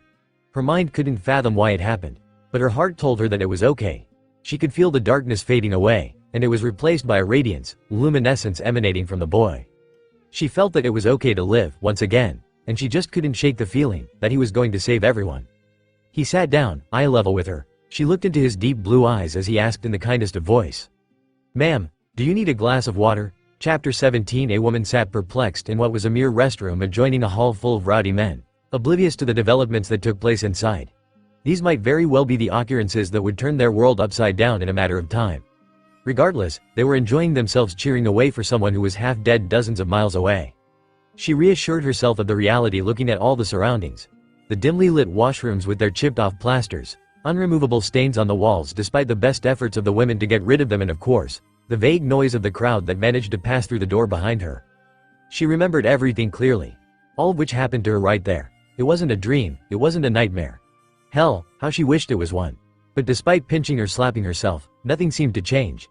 And whatever was happening outside couldn't be just a dream either. She had closed her eyes, knowing that there was no going back on what had already occurred. Her mind was playing games with her, unable to overcome her trauma. She just had to believe that whatever happened, did happen. There was just one thing here that didn't make sense, and he probably wasn't real. Miss, are you listening? She mentally shook herself, trying to let go of this figment of imagination. How could even someone like that be here in the first place? Someone so bizarre, so young, yet so handsome. No, what am I thinking? I'm going delusional. I definitely am, she thought. There was no way a blonde boy with such ocean blue eyes and a dishy structure would just pop up out of nowhere. Excuse me, miss, but I really would suggest you don't space out right now. It's a bit of an urgency. That was enough. He certainly wasn't just a delusion, and if he were, she definitely had gone crazy beyond help. Better to confirm than sit around. She opened her eyes and hurriedly stood up, taking the support of the door, resting her palm near the handle, in case she had to make a run for it. Yet, she couldn't help but be entranced by the person standing in front of her. If it was just her mind playing with her, she patted herself for having such great imagination. He was a young boy, in his early teens at best. Yet he stood with an authority that few people could. He carried a weapon which hung around his waist, and wore a headband on which a leaf was engraved. Naruto knew that it was an expected reaction out of her. Easy there, miss. I'm not here to hurt you. Just wanted to talk. That's all. He said, raising his hands up slightly as a gesture that he meant no harm. She wasn't convinced though. She didn't even know what could make her be convinced. Or what exactly was she trying to be convinced of in the first place? All she knew was that nothing made sense, and unless he cleared it, she would be on alert. Not that there was much to be afraid of. She was already a slave to the mercenaries. Worst case scenario, he was one of them. Still, unexpected occurrences always build anxiety. How can I believe you? She asked. A small part of her rebellious will had resurfaced. Naruto sighed. She couldn't even imagine, let alone see, when a kunai crashed into the door handle beside her. Even her best reflexes wouldn't have been able to save her, had her hand been on the handle. In any case, the path was now physically blocked, which held little significance as she realized how powerless she was in front of him. He was probably not human after all. Just her brain playing around. As you can see, I could have already hurt you if I wished to, but that's not the case. I just want you to listen to me first. You can make the decision later to believe me or not. So please, until then, don't make any move that could jeopardize our chances here, he said. His phrasing might have been one of pleading or request, but the ascendancy with which he spoke those words implied that it was only wise to listen to him at the moment than do the opposite. Whatever spirited attitude she had conjured looking at the boy, she bottled back up. She nodded in response as she gulped and asked, "Who are you?" Naruto took a sigh of relief this time. At least she was not going to throw a tantrum. He knew someone from his own team who would screech the place to hell. "Glad to meet you. The name's Naruto Uzumaki and I'm a shinobi from Konohagakure. What's your name, miss?" She blinked twice, wondering why a shinobi from the land of fire would be wandering around her for. Was this a coincidence? Was he lost? Was he here on purpose? Was he a messenger? Was it to help them, or was there an entirely different purpose for him to be here? There was a lot of questions, but her mind was diverted towards something else. This was the second instance in such a short span of time that she was asked this question, and she felt a comfort in it, despite the sheer simplicity of the query. However, she blushed suddenly when remembered the first time this was asked and the circumstances that followed. "Is something the problem?" he asked, concerned. She couldn't resist as her mind superimposed his face over the one in her memories. Now it wasn't the brute anymore who had defiled her, but the boy who had passionately pinned her against the wall. With much effort, she resolved to cut off all thoughts which might have followed and let her mind wander off in unintended directions. Why it did happen, even she didn't know, as it had never happened once before. "Margaret. That's my name," she replied. "Okay, Margaret-san. I know that it would really be inconvenient for you right now, but I need your help," Naruto said. "Naruto-san from Konohagakure, was it? What exactly do you need my help for? And I don't even know why you're here," she said. She'd heard of the shinobi that inhabited the hidden villages in various great nations, but never really had any personal interactions, as the Land of Waves didn't have one of its own. Judging by the leaf pattern on his forehead protector, she assumed he was telling the truth. Although she wondered why these villages make such little kids work at jobs as dangerous as these. "Why I'm here? To rescue everyone, of course," he replied. She had her jaw drop, not merely by his statement, but also because of the nonchalance that accompanied his claim. He acted as if it was the most natural thing in the world. "Are there more people like you here in this place?" she asked, bewildered. Assuming that she probably wasn't talking about his Kage Bunshin no jutsu or something, he replied, "Nope, just me." Now she was even more staggered. He might be trained, but there were dozens, scratch that, hundreds of mercenaries out there. It would take an army to bring them all down. This was unquestionably a direct path for suicide, from what she could interpret. Making little kids with no judgment and backfiring overconfident soldiers was dumb, even more so for great nations, she inferred. "You seem to be in some misunderstanding. This is probably not the place you'd want to be in. Please leave before someone outside sees you. They will either capture you or even kill you," she warned. Naruto smiled at the concern she displayed over his safety. He knew full well that there was no reason to be worried. He had regained enough stamina since he had boarded that ferry. Yet something about the caring, motherly attitude warmed his heart. Maybe because it was something he could never experience, maybe not. "Margaret-san, there's no mistake here. The bridge connecting to the mainland will be finished soon, as everyone in the town fought against Gato's men and have defeated them. The supply chain will be restored and there's enough for everyone until then," Naruto said. "All that's left is to rescue the rest of you here and leave as soon as possible. I'm the one who is in charge of the rescue operation, you could say." She heard him go it all in one breath, as if to brief her about the ongoing situation. A trained soldier, he sure was one. But she wasn't another soldier who'd just take all of everything happened. Far from analyzing his strategy, she couldn't even control herself as she burst into tears. This was way too much to take in a good way though. A few minutes later, Naruto was consoling her as she had cried her eyes out onto his jacket. She didn't know why it happened, but if one had to guess, she didn't want to let go of a hope that had secretly entered their miserable lives. The warmth of his body was also another reason she didn't want to be separated from right now.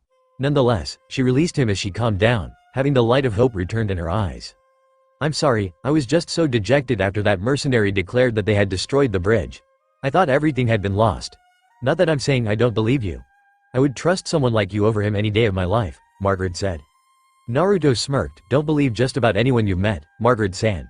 And especially a ninja. We're the ones who excel at deception." Margaret smiled. "Haha, but you telling me this makes you believable even more." "And what if I tell you that the one you believe in and the one you don't are both the same?" he asked. She frowned. "What do you mean by that?"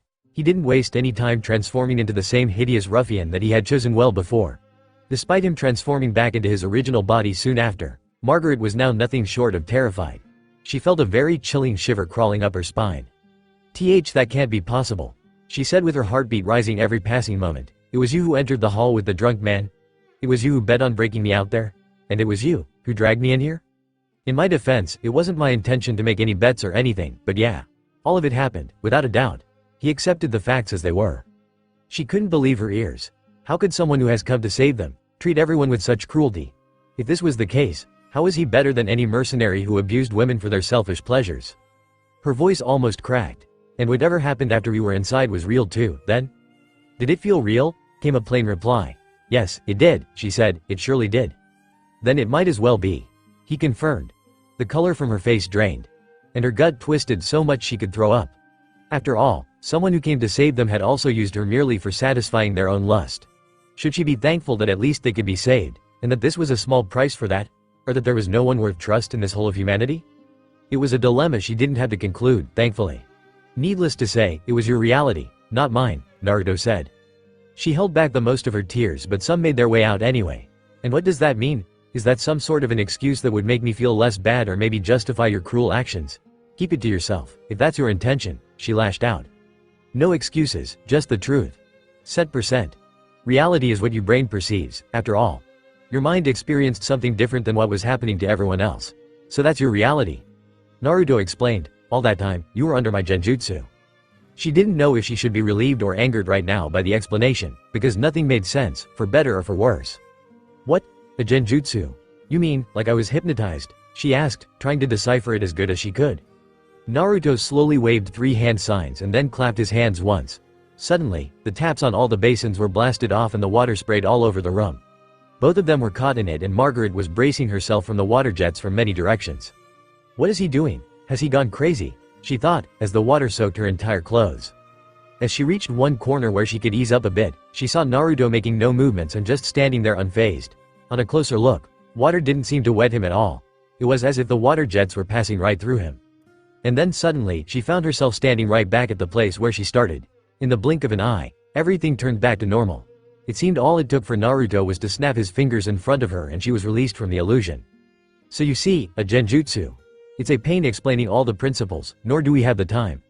But basically, I can make you sense whatever I want to. Not proud to say this, but I'm not very good at this thing, Naruto said. She couldn't just deny what she had just experienced, yet there was no option but to believe him, even so. Does that mean you made me think what I was thinking all that time? Everything was what you made me imagine? She asked.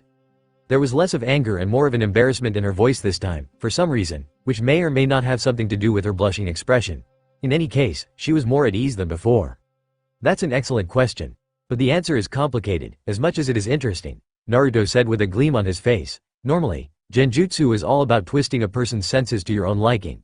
But I already said that I'm not very good at it, so I can't make elaborate changes properly. He added, however, I devised a way to overcome that for the time being. It can be used with shinobi too, but works like a charm if the target is someone like you who doesn't know about a genjutsu at all. No offense. What I do is that I activate the limbic system. Sorry, I mean certain areas in your brain linked with emotions. These directly help me alter your perception in a real easy way. So I didn't have to basically anything, I was just directing your mind to do something to itself, and whatever it did worked good. She frowned even more and put her hands on her waist, as she said, I didn't really understand a word of all the scientific ramble you just spouted. I did get the gist though. All said and done, you didn't do anything to me directly. Whatever happened was in my mind? Naruto nodded and replied, sorry about the scientific talk, ahem, yeah, everything that happened to you was in your mind. It might not have been the perfect dream, because I needed your brain to make it seem completely real. So to sum up, it was the most pleasurable experience that you subconsciously thought that could actually occur in your given environment. No one, even I don't know what exactly happened except for you. She took a deep breath and sighed in relief. Although, everybody heard how you reacted to it, he added with some sheepishness. He subtly pointed in the direction of the door from where some noises could still be heard. She became red-faced again. Out of embarrassment, anger, she didn't know. For the most part, she must have been screaming like hell for no reason whatsoever and he was just sitting there enjoying it like a show. Everyone outside was in the same impression that something did happen to her. Why couldn't you just make everyone imagine that everything was okay and then we could sneak out easily? This is much easier than what all you did with me, she said. Naruto plainly replied, easier said than done. Be my guest, if you think anyone can do it. Otherwise, it takes years of practice to learn genjutsu well. I can't possibly alter the reality for dozens or hundreds of people at once according to my wish. I'll mess up somewhere and that will be a red flag. They'll know something's wrong. She became even more redder though, this time surely out of mortification. She actually realized that it was not only her screams that comprised of her reaction but also her bodily response. She was absolutely drenched down there. Her underwear was completely soaked, and her clothes got the rest of it. After all, she couldn't even remember the number of orgasms she had. It was only her apron that covered the evidence from anyone else. She covered it up by leading the conversation away. What was our moment we assume that you can fight with all those men, then go do it in the first place? Why put on the act of becoming one of their own? Don't tell me you wanted to see how fun it is to try doing what these people enjoy doing to us. Naruto didn't back down, resorting to light conversation this time. Of course not. The moment I entered the place, all I saw was misery and melancholy. It took every ounce of resistance to not smash those guys' asses into the ground. But there's a reason I can't outwardly act and rampage onto them. I must ask you this. Have you ever been trapped in an immediate hostage situation? She was caught by surprise at the question, but replied in negative as she shook her head. I suppose not. So here's the thing. I cannot fight them with my full concentration if there are hostages among them. And even if I clear them up like flies, all they need is the neck of one person on the edge of their blade to turn the tables. The women are all around serving them, over their laps, under their tablahem. You get what I'm saying? Naruto said. The psychological pressure on the one taken hostage is immense, as he or she is the one responsible for everyone else's lives. And having all the power to win, I still wouldn't be able to fight them. I'd be killed or captured, just like everyone else here. I hope that satisfies your doubts. She understood that under these circumstances it was best to accept whatever the trained shinobi had thought to be most suitable. Still, there was one doubt that remained in her mind and she couldn't help but voice it. That's totally fine, I understand now. But was there any reason to not let me in on it before? I would have gladly helped you any way I could. Margaret asked and blushed. Maybe there wouldn't have been any need for you to play mind games on me. Naruto shrugged and said, maybe you would have, but maybe you wouldn't. In these circumstances, I don't want to take any extra chances, that too with someone I don't know. I still apologize for all the trouble I caused you. She realized that she was maybe being too harsh on someone who was actually trying to save them. Oh, no need to apologize. I'm not angry, I was just curious. I know. I was watching you all the time. You seem to be enjoying it well. She was taken aback as he looked at her with a mischievous smile on his face. He was now playing around with her, and she realized that. In response, she started slapping him playfully, to which he started running away. In the end, both were laughing at the situation, keeping the sound to a minimum of course. The laughter died down as both of them looked at each other with a solemn look. What do I need to do? It's obvious that you must need me to do something, otherwise you wouldn't have talked to me at all like this, she said. You're right on point. I do need you to secure all the hostages. And I mean all of them, each and everyone. You seem to be someone all of them looked up to, so you need to guide them carefully. Now I need to know some of the things. How much of them are here and their locations, do you know that? Naruto said. Margaret contemplated over it a bit, and then said, I think you've been in it quite a good time. Most of the women are brought in here at lunchtime, and it's the same with those mercenaries. The men slaves are made to do physical labor, but they are locked into a room in chains during lunch.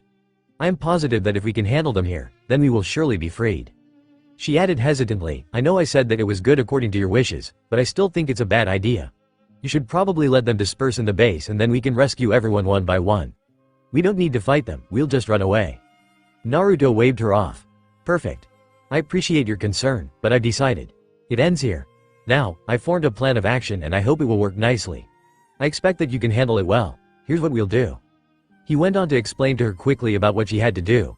There was a time restraint as lunchtime was already up and the men would inevitably get back to work even though there was a reason to celebrate.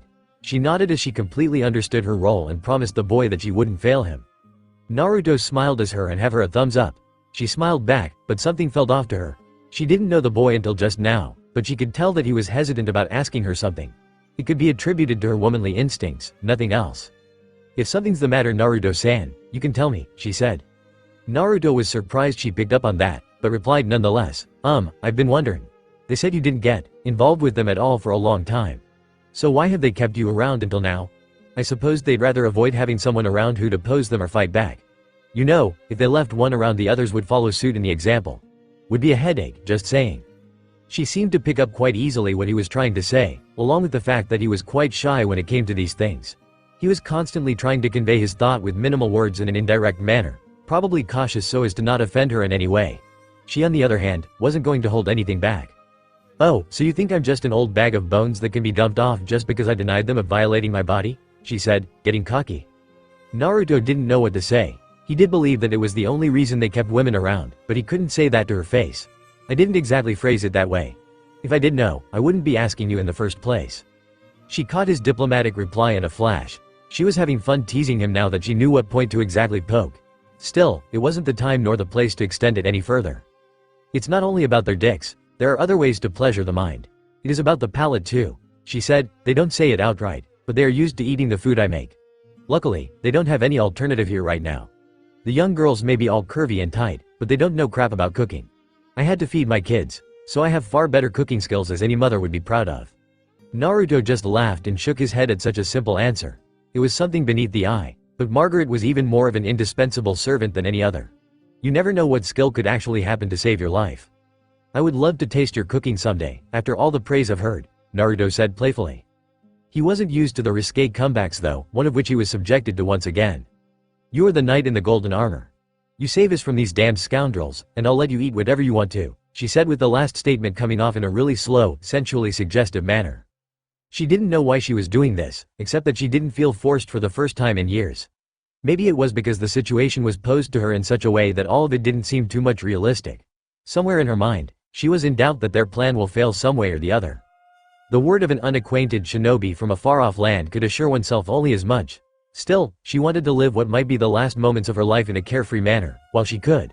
She had longed for the moment when she could have a light-hearted laugh freely without the fear of someone ready to punish them listening around the corner. Only with sheer confidence, Naruto made her feel that protection at the moment. Meanwhile, he shivered and caught himself warming up at the same time as blood rushed to his face, and instantly covered it up by transformation jutsu. He had once again converted to Waraji, which suggested that they were going out soon. One more thing, you might want to change your appearance before you go out. Maybe a little like you be asked. Margaret looked at her clothes and realized that she was almost exactly the same as when she had gotten inside, except for her puffy red eyes. She looked at the lone tear that remaining her dress, which he had created when they were still outside. She could see her own cleavage perfectly through the split. She pulled both the sides of the cloth apart showing majority of her upper breasts, and said, "You did a great job at that before. Why don't you help me do the rest?" He turned away as soon as he saw that wink of hers and tried to open the door, only to struggle as he himself had rendered the handle useless with a kunai earlier. She laughed heartily one last time as she knew that the following moments could decide the difference between life and death for every last person present as a captive there. Everyone looked towards the noise surprised as the door crashed out of the washroom. A man came out of the door, and made his way to the table he was seated on before. He had an irritated look on his face as he said, "Fuck this place. Why can no one even manage to get a damn jammed door fixed? Hey, you were the one who banged it in the first place when you went in. Don't blame others. You'll be the one to pay for it," someone said.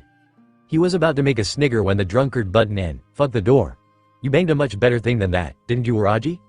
He seemed to lose his irritation, which was replaced by a gratified expression. "Yeah, now that you remind me, that was one hell of a time I had. I'm totally relieved now.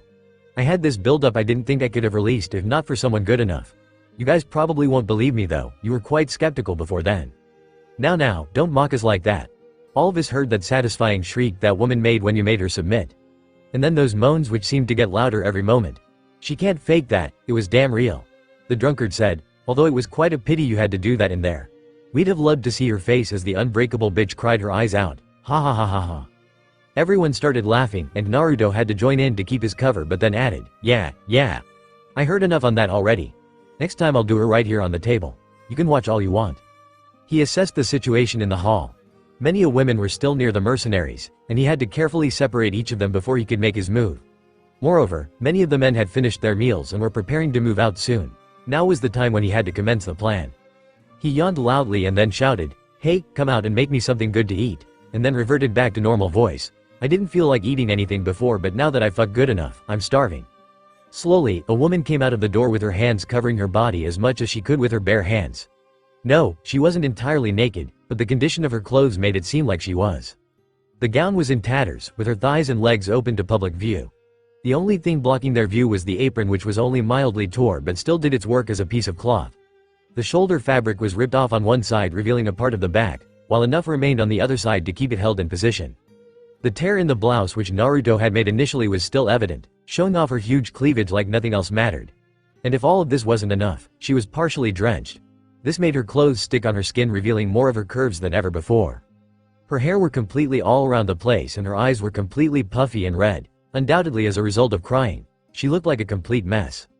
A hot, sexy, fucked mess, to be precise. And who's better fuckable than the one who just got pounded like a bitch? Even Naruto was surprised by how believable she made it seem. Every one of them went hard just by looking at her. Many of the men couldn't control themselves at such an alluring sight in itself as they shouted, calling her from everywhere around. She, however, ignored them promptly and went on towards the kitchen. "Hey stupid whore, didn't you listen to us? Want me to come over there and push my dick down your throat myself?" someone shouted.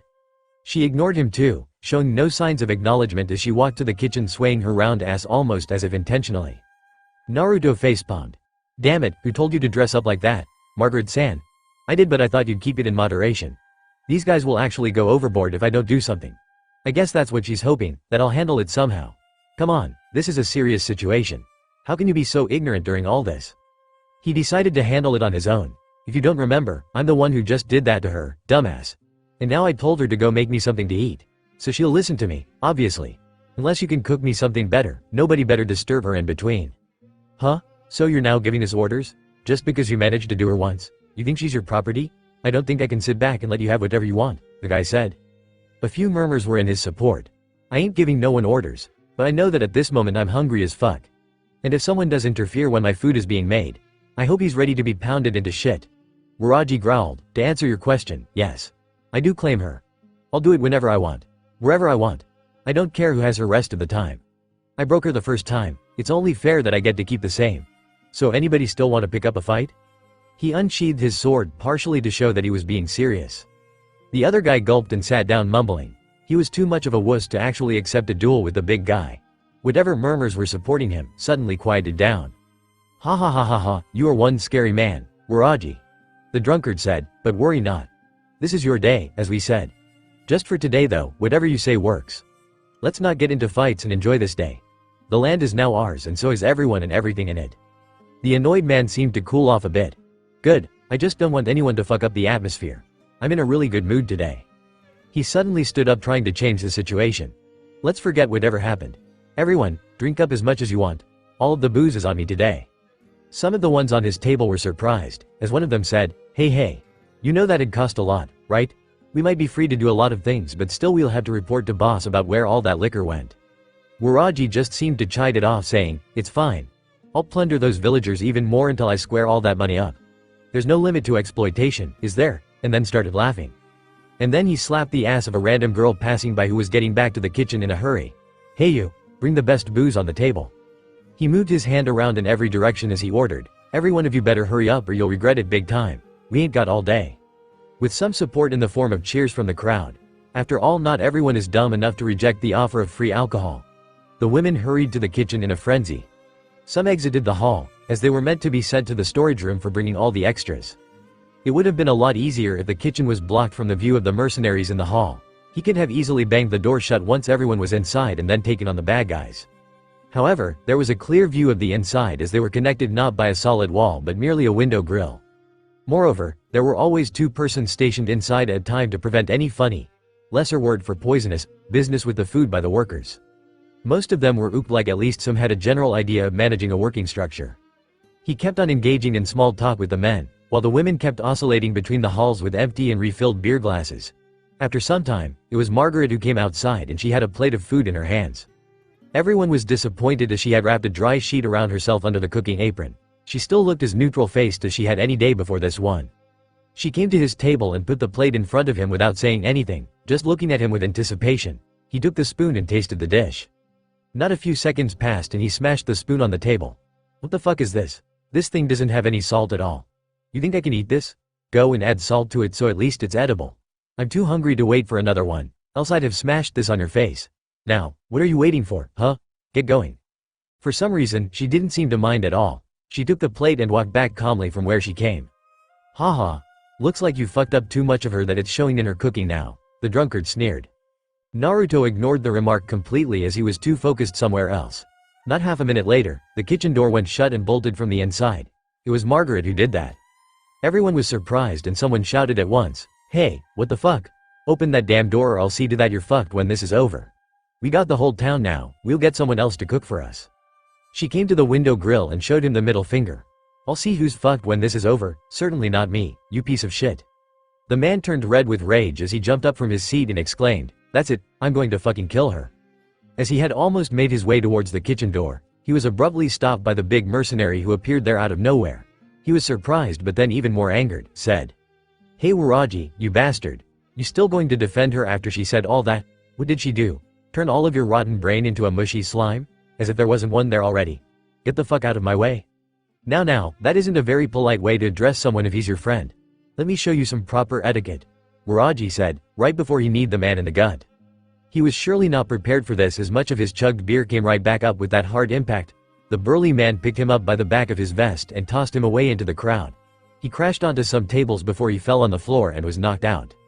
Everyone got hostile at once. You better have a good reason to do that, Waraji, because if you don't, you'd better be ready for some serious punishment. Boss already said that he won't allow us fighting one another like this. The drunkard said, nothing personal, but you took things too far. Just because we said it's your day doesn't mean you can do whatever shit you want and get away with it. So either tell the guy you're sorry or it won't end pretty for you. Waraji just cracked his neck before he said, okay guys, it was nice meeting you and all but, playtime's over. Before anyone had the chance to ask anything, Naruto dropped his henge. N. That's the end for the Waraji cosplay, so I hope those detesting him being the temporary main character must feel relieved now. XD. Everyone was dumbfounded as the man vanished into a burst of smoke and all that was left seemed to be a weird child with whiskers on his face. Is that a new magic trick you learned or what, Waraji? Someone voiced. Naruto was too bored to explain to them that their friend was knocked out somewhere in town miles away from here. However, immediately afterwards, one of the observable ones caught eye of something that would explain their doubts. Look out, he ain't Waraji. He's wearing a shinobi hide. I've seen ninjas changing their appearance completely. That would also explain why the big guy was acting weird today. Well, more weird than he normally does, at least.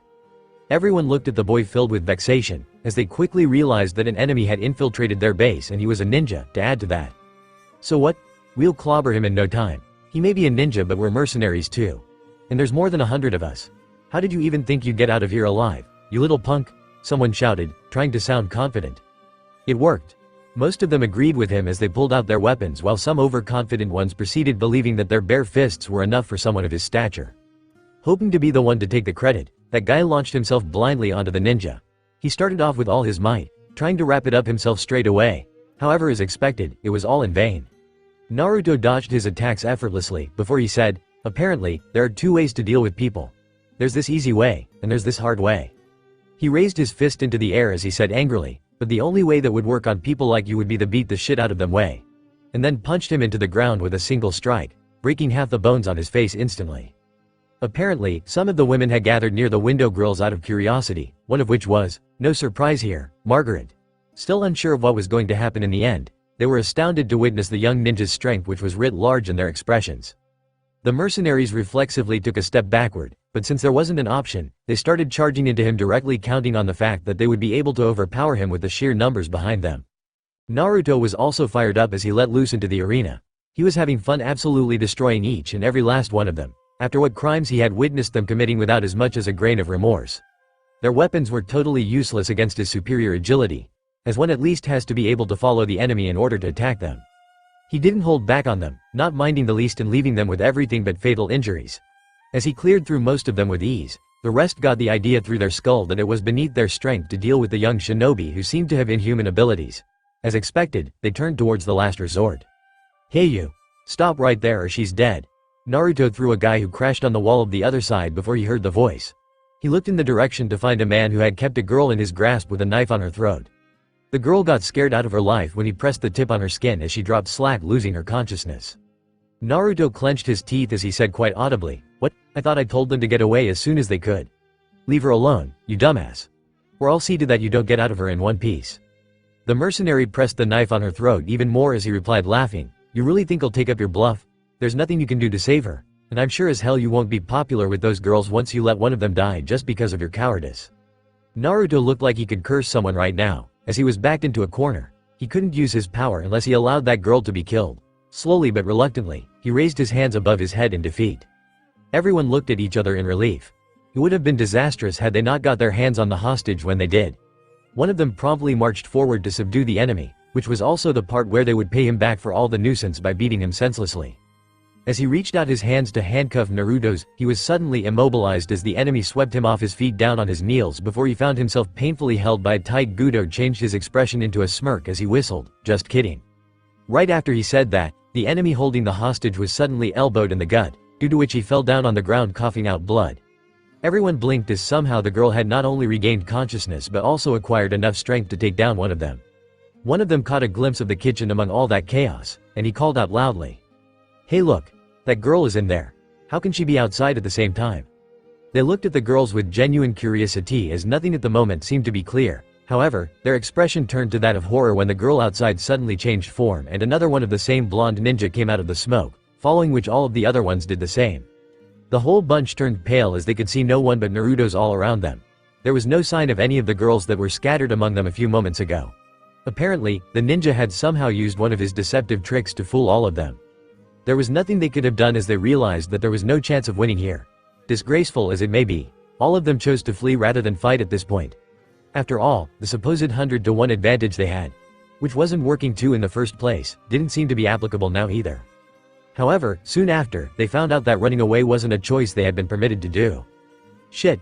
How can this door be jammed at a time like this?" one of the men who tried to pull the door shouted. Little did they realize that it was purposely done, by none other than the cage bunchin on the outside. There was no way they were getting out of that door.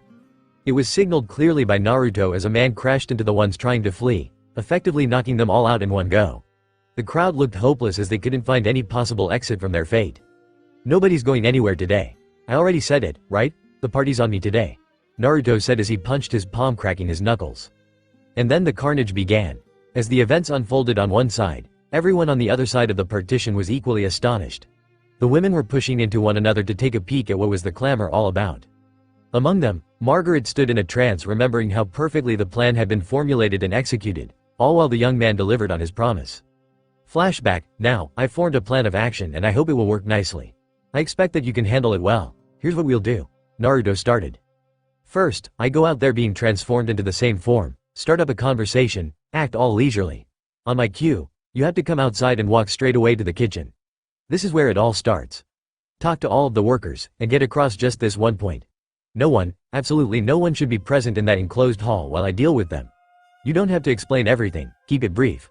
How you do it is entirely up to you. I'll give them an excuse to clear away. Once you're out, don't get back in. That's it. I'll take care of the rest of it," he finished.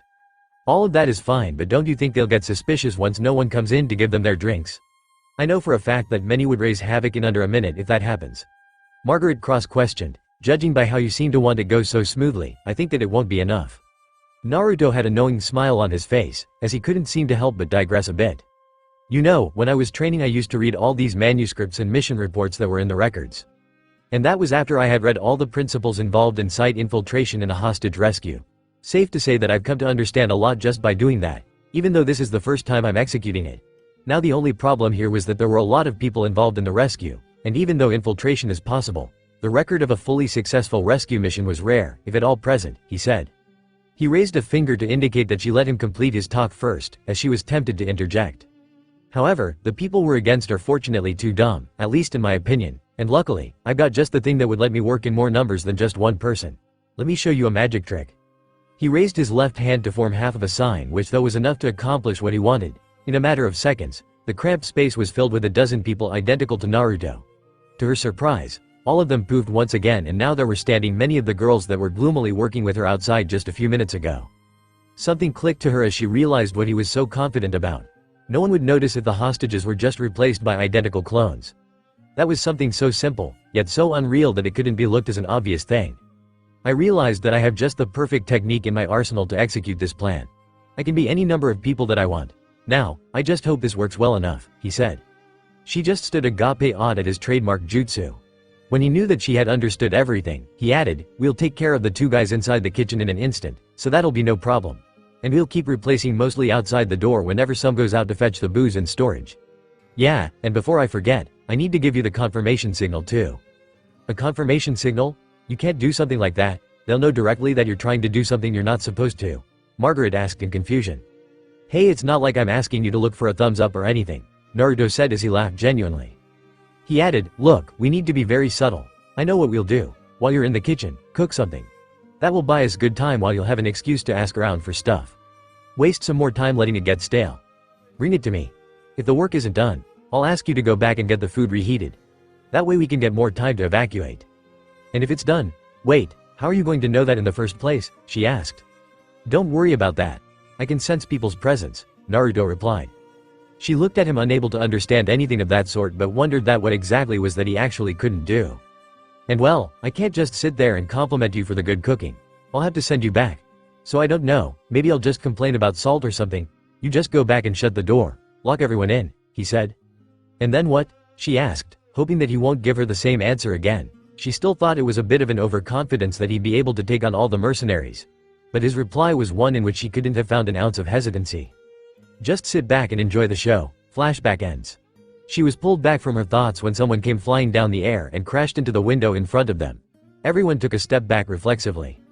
It was the drunkard who had brought their menace of an enemy into this place. He was already knocked out as blood tricked down his head while he slid down and fell onto the floor. Apparently, he was the last one out of them all.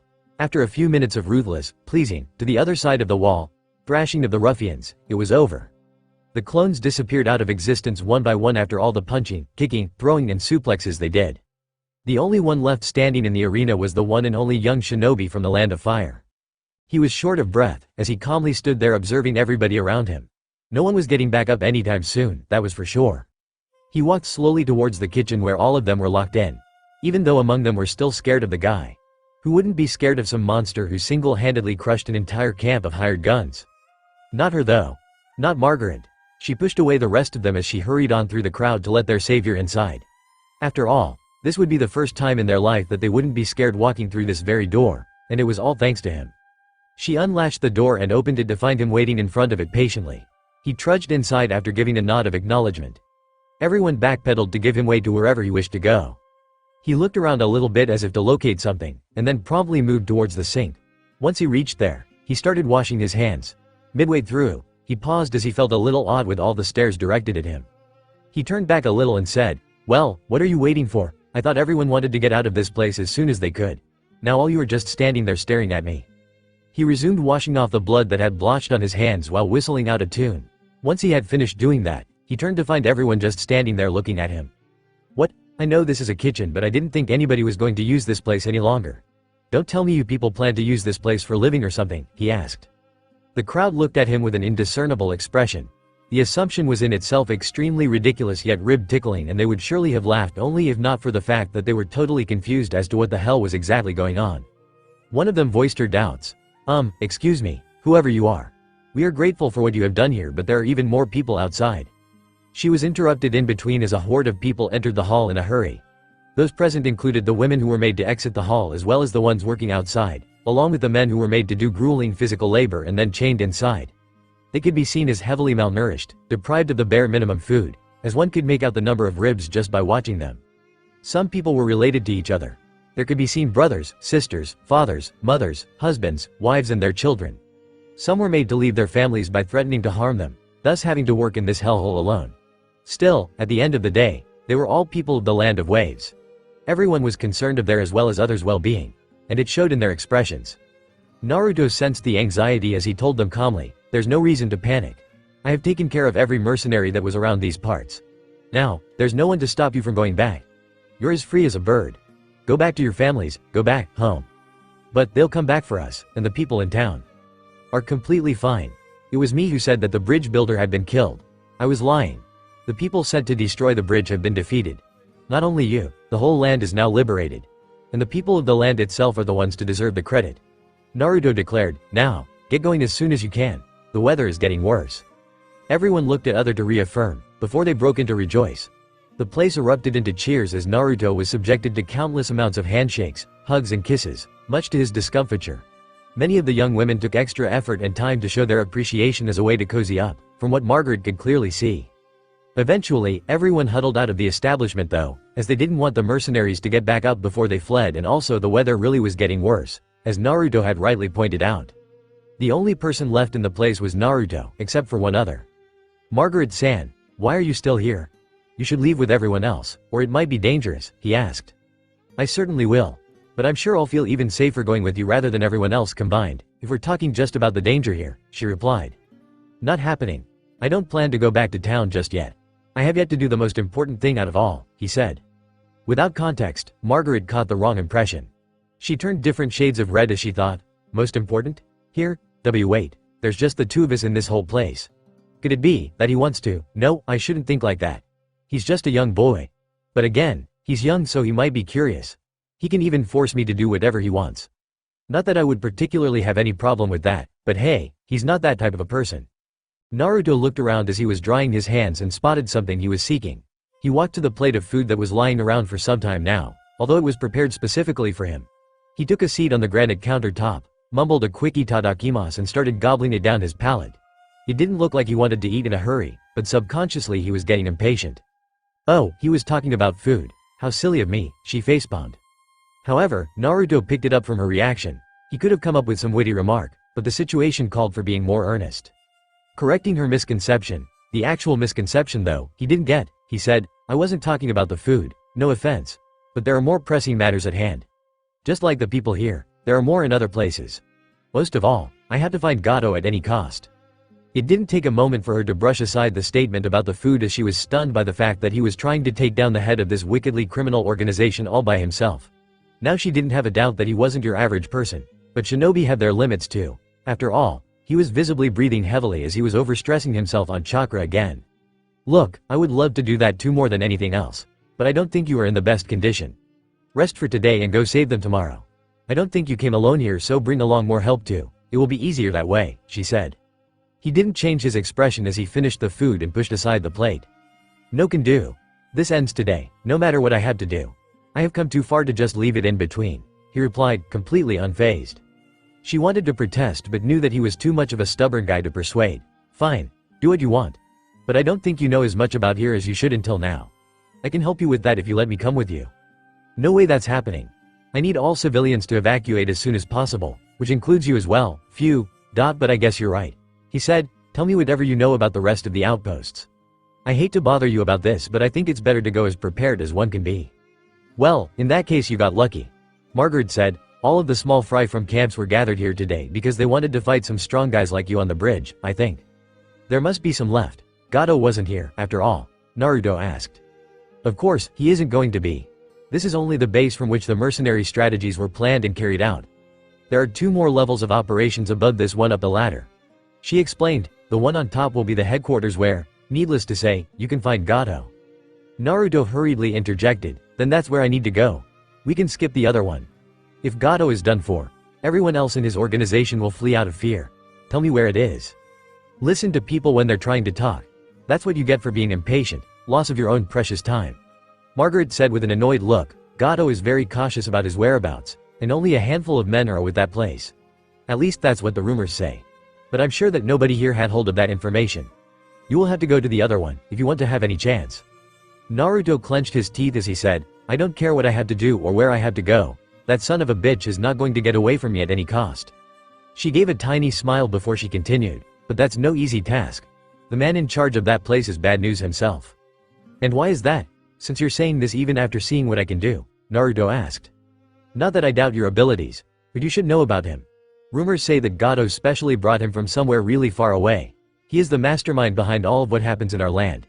And it is because of his condition that his younger brother be taken care of, that Izquierdo was put in charge here. Even though there were more suitable persons for that role, Gato must have been really in need of the Elder One's service to compromise on the position in this way, she replied. So basically this Izquierdo guy was actually endorsed by his elder brother to lead the hired guns. Everything that goes around from trade to smuggling is under the command of the other guy. Gato just sits around comfortably planning the next land he wants to plunder, Naruto said growling. You could say that. So be careful, even more than now, she said, he's like the, right, handman of Gato in all sense. Do you know what his name is? Naruto thought for a second and made a crunched up face as he said, I know life sometimes sends puns directly at you, but I could have never imagined that they'd be this bad. She giggled a little before she said, also, there's something else that I want to tell you. P.S. For those who don't get it, Izquierdo means left in Japanese. So you can guess the other one, right? Winking face. Scene break and time skip. A wagon stopped in front of the huge concrete building that stood imposingly upon the hundreds of people working underneath. Good evening, sir, a guard saluted the person inside the wagon. In the midst of an inclement weather, they were initially alerted by the approaching horses against the upwind. However, after confirming the identity of the person inside, they dutifully stepped aside. An attendant held an umbrella over the short-statured person while he walked to the inside.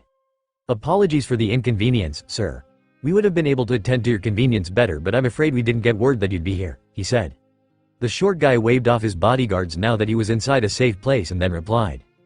The weather suddenly changed outside when I was going back to my place, and now it looks like there can be a thunderstorm anytime. Do you really think I get the time to send a messenger? He said. Moreover, this place belongs to me. I can do whatever I want and wherever I want. So next time I find some dumbass like you lecturing me, I'm going to throw him into the sea. The man quivered under the reprimand as he said, apologies for my wrongdoing, Gato-san. We're pleased to have you here. I request that you take a seat and make yourself comfortable while I fetch him. Yeah, go get your boss. It's been a few days since he came over with the reports. I'd like to have an update on what's happening in the town as soon as I can, Gato said with some apprehension. Yes, sir. Please excuse me, the attendant said as he hurried away. The place was nowhere near as lavish as Gato's own headquarters, the reason being the latter place is more of a residential setup for the man. On the other hand, this building was more of an office workspace where everything relating to the surreptitious affairs of the shady business was dealt with. I've got some stiff joints sitting in that carriage all day. Might as well take a walk, Gato said to nobody. Scene break and time skip. Gato-san. There you are. I've been looking all over for you. A deep voice echoed in the wide room. Gato turned and looked at the man who had called out. Apparently, he was the one in command of the whole base, and he sure looked like it. However, the short-statured man was unfazed by his presence as well as the state he was in. Before he was interrupted, he was molesting a girl. No kidding, he was standing in front of a table on which a girl was bent on her back. She was probably working there, judging by her attire. She was looking the other way helplessly in disgust and embarrassment while Gato was roughly groping her breasts. I know. I was waiting for you but then I saw something that grabbed my attention, and then I couldn't resist grabbing something back.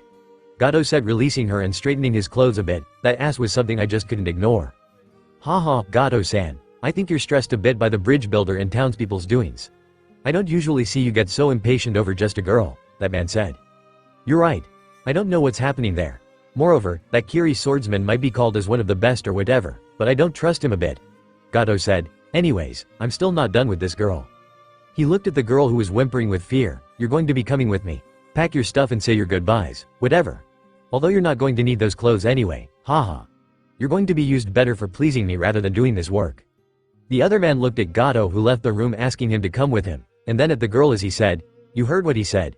Do whatever you want within an hour and then we'll be throwing you with his other stuff in the carriages. The girl could almost feel her heart burst by the fear as she bowed and nodded obediently while the guy left.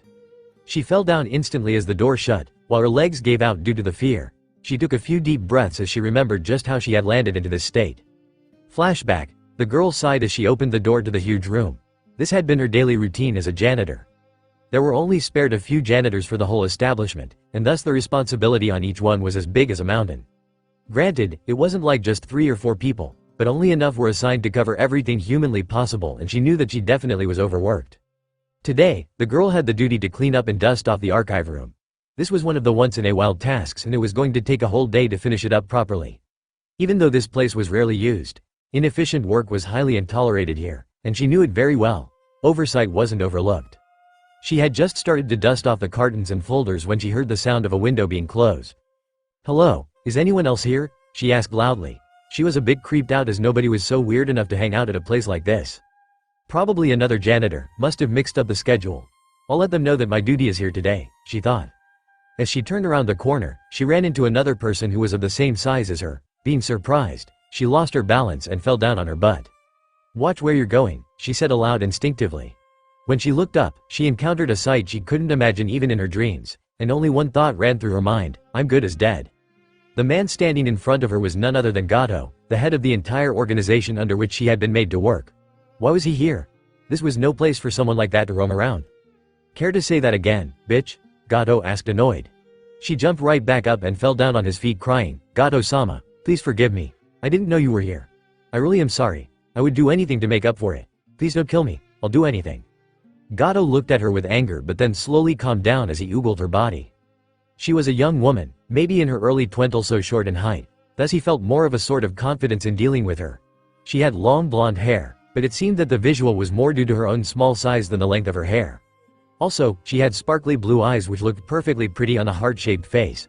The freckles seemed to diminish a bit of her beauty, else she'd easily be eligible to become a model, one could say. You got some nice curves there.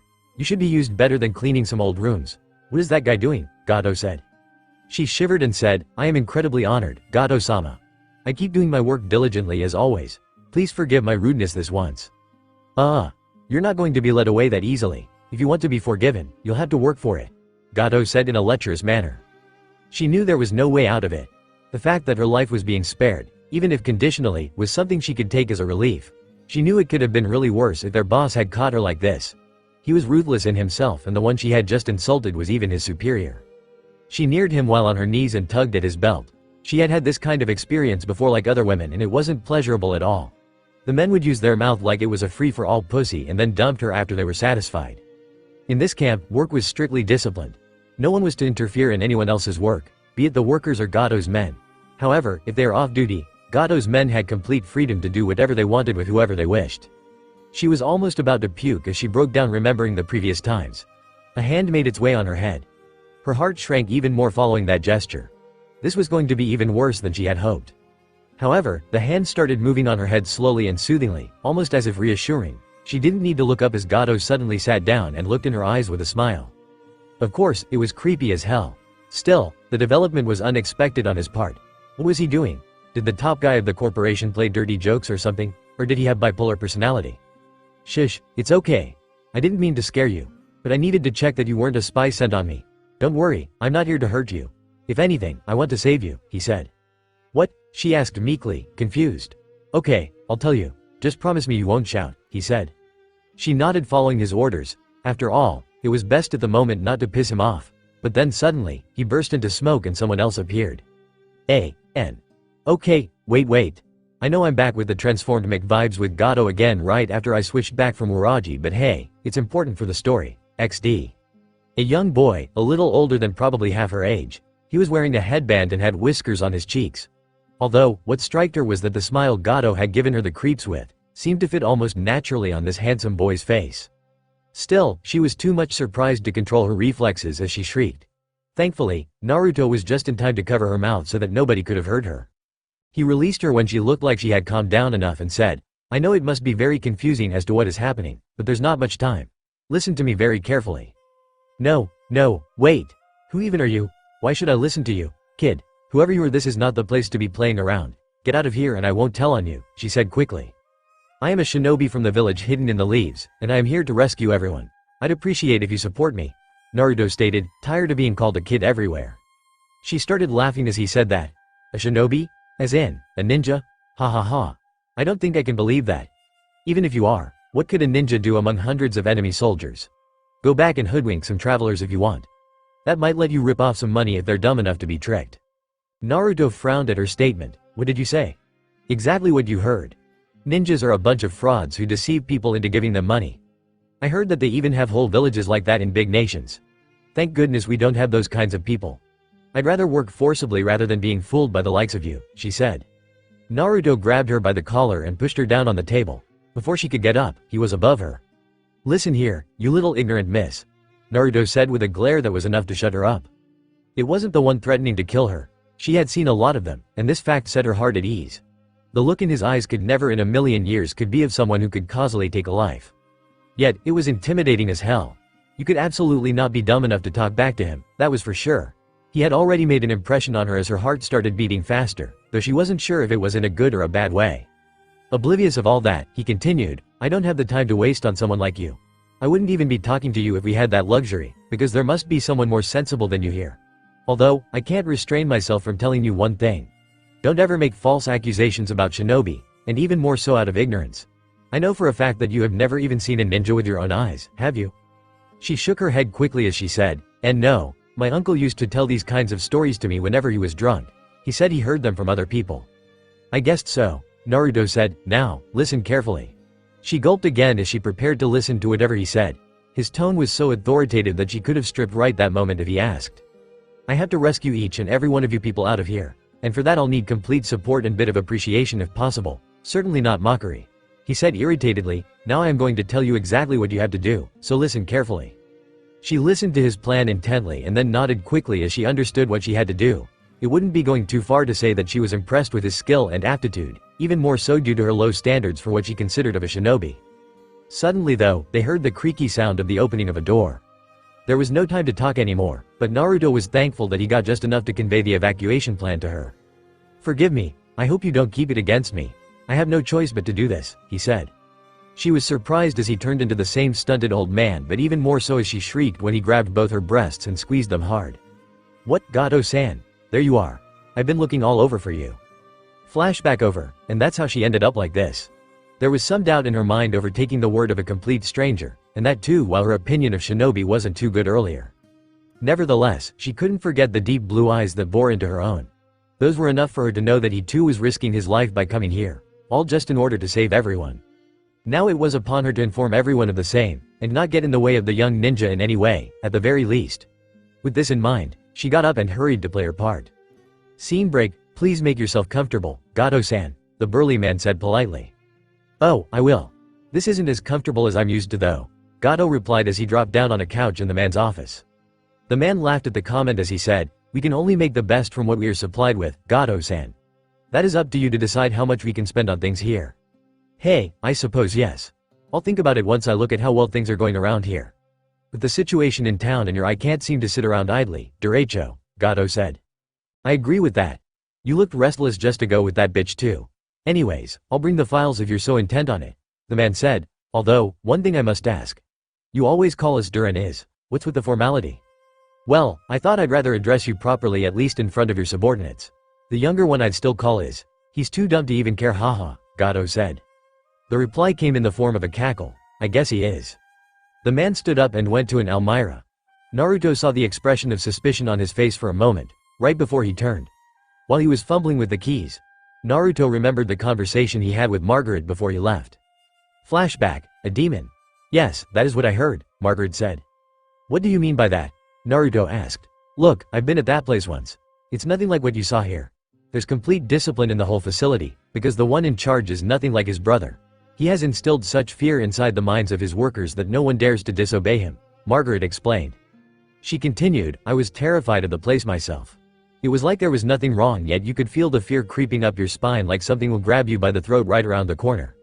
I heard that if anyone broke any rules, then they would be punished so severely that most of them would die. The boss himself broke the arms of one of his slaves because he asked for an extra bread slice. Each and every rule is to be followed to the letter. Naruto-san, if you sneak in there then please be extra careful." Naruto was listening to her seriously but was also kind of amused at her talk. "Really? What else did you hear?" "I didn't pry much, I was scared. The women working there weren't unfriendly, I could just see that they were equally frightened of being found engaging in idle gossips. All in all, that place is very dangerous. You should stay careful at all times." "That man is not good news, he's strong and clever," she replied. Naruto turned away and it looked as if he was deliberately ignoring everything she just said. However, it didn't take a moment longer to have her doubts cleared. She looked at his fists which were clenched so hard he could bleed, and there was a dark aura that seemed to be emanating around him. She couldn't see anything, yet she could feel the chills. Naruto turned slightly and looked back at her. "Reach home. Take care of your children. Don't worry about me. If anything, the one who's going to see a real demon is not me. Stay safe, Margaret-san." Even if it was just for a moment, she could look far deeper in his eyes than she'd ever seen anywhere. And there was something in that look that told her it wasn't merely a bluff. She could just remain there frozen as he disappeared into the whirling leaves while her words vanished into thin air. "Take care, Naruto-san." Flashback over. The man pulled out two thick folders and put them in front of Gato. "Here, I've categorized them for easier interpretation and calculations. One is for goods, other for services," Derecho said. Naruto didn't quite get what that was, but he played along nonetheless as he nodded. His primary focus was to buy as much time as he possibly could, although he also wanted to uncover the truth of the workings of the organization. A knock on the door interrupted them. A man poked his head inside right afterwards and nodded at Derecho. "We've checked, sir. It's all right," he said. Derecho just nodded back and waved at him to go away. The man responded quickly as he closed the door lightly after giving a salutatory nod. "What was that about?" Gato asked. Derecho just laughed loudly as he said, "Forgive me, Gato-san, but I am not a very trusting person. When you suddenly dropped by, I had to cross-check at your residence. And you were acting a bit out of the ordinary since the start. However, I do apologize for all this. As expected though, they informed us that you left quite a while ago and were headed in the vicinity of this area." Gato eyed him for a moment and then said, "Even so, if I'm right here in front of you how come you can't tell it's me or not?" "The world is strange, Gato-san," Derecho said. "I once met a magician who could imitate oneself so precisely you couldn't even tell. He turned into my brother and I couldn't tell the difference. Even the voice was same. Maybe it wasn't magic. I've heard those shinobi villages teach these types of things to their soldiers. Still, we should be cautious." Naruto was one push away from smirking so widely that his whole plan would have been ruined. Yet, he couldn't hide the gleam in his eyes as the informant outside the door vanished into smoke. As the memories of the clone rushed in, he knew what had happened. The men at the communications had contacted Gato's hideout, but Naruto's clones intercepted and took care of them right away. Gato's office was easily conveyed that it was just a service check to see if the line was still working smoothly. One clone had transformed into the man and deceived Jiraiya of the truth. Setting aside the thoughts, he focused on the files in front of him. He picked up the one labeled goods and opened it. As he kept reading the matter, he didn't know if he was more surprised by what they were doing or how they were doing it. The records were quite detailed with all the major transactions, all cleverly handled, even including the technicalities of the bribes. How all the goods were smuggled across the lands, how the people were exploited at the expense of unethical politicians and businessmen. He remembered the old saying which said that ironically there is actually more honesty going on in the works of corruption. How true that reverberated in this situation, he could see. Now that the townspeople are almost out of our way, we can bring in the dope stuff. Everyone will be tripping out in the nights. Once the young ones get used to them, we can sell them the junk at high prices, Jiraiya said. I know this kind of vocabulary might seem totally funny to you guys, but I for one have never dealt with this kind of stuff, so my knowledge is pretty much anything I could scrounge on the internet. Deal with it, LMAO. And then when they'll be licking our feet to give them some crack, we'll get them to lure in the travelers. They're the ones to make hefty money from. He added, Gato-san, I must say, I've never seen a more shrewd businessman than you in my life. Your thinking is quite logical yet conventional. Naruto was angered, but he knew the reality. This was one of the many tricks to make people addicted to drugs who are then forced to get more money in exchange for just enough drugs to keep them hooked. No wonder Gato had such a bad reputation. Still, he was relieved that drugs hadn't yet reached this small town, and fortunately their influence will never be spread in the young generation. I know. Let's hope we can speed up the process. The earlier we ignite the embers, quicker will be the spread of fire. By the time our distribution chain is ready, we'll have most of them dying for it. Loads of profit, easy way, Gato said. Haha, damn right. Lots of profit. Once we're connected to the land of water, we can easily smuggle anything as much as we want into the land of fire. And then we can extend our network into the smaller lands. Hopefully they won't be like the land of lightning, where the daimyo sent his army to bust up our business, Jiraiya said. Easy there. One step at a time. We'll get there eventually, Gato said, rolling his eyes. Yeah, I know. It's just that I feel so excited once things really get going my way. Nothing gives me more pleasure than doing what I want without any restrictions, Jiraiya said, and it's all thanks to you. I thought I'd spend my whole fucking life behind the bars, but you somehow busted me out of there. I couldn't stand those stinking foods and filthy clothes. Hell, I had to F some dudes to keep myself in check, or I'd have gone crazy, you know what I mean. Yeah, whatever. Don't bring that up in front of me, I really don't care. It's repulsive, if anything, Gato said, putting his emotions into words. Haha, I'm sorry about that. But now because of you, my good-for-nothing brother has a good enough work to do, in me. I can eat what I want, wear what I want, and kill who I want to, Jiraiya said in a deep, unsettling voice. I can't ever let these guys destroy the future of the children of this country, Naruto thought. He remembered the faces of the children he met in town and their innocent expressions. The ones who had stayed righteous against all odds and adversities. He wasn't going to let them fall into the unending loop of substance abuse, even if he had to burn Gato's whole business to the ground. However, if he imagined that was the extent of it, then that thought was thrown out of the window. That was apparent on his face as soon as he had opened the services file. Gato-san, is something the matter? Naruto realized that he was so angry that he was about to smash the guy's face in when he recovered his neutral expression, albeit with the highest difficulty. The reason for the slip-up was evident, as the file contained information on people. Slaves, to be precise. There was listed everything that could be seen on a regular product's packaging data. Height, weight, age, build, characteristics of each individual, and finally their price. Even more, they were divided into different categories. While men were classified on the basis of their muscle power and strength, women were classified on their housework skills and even their body figures.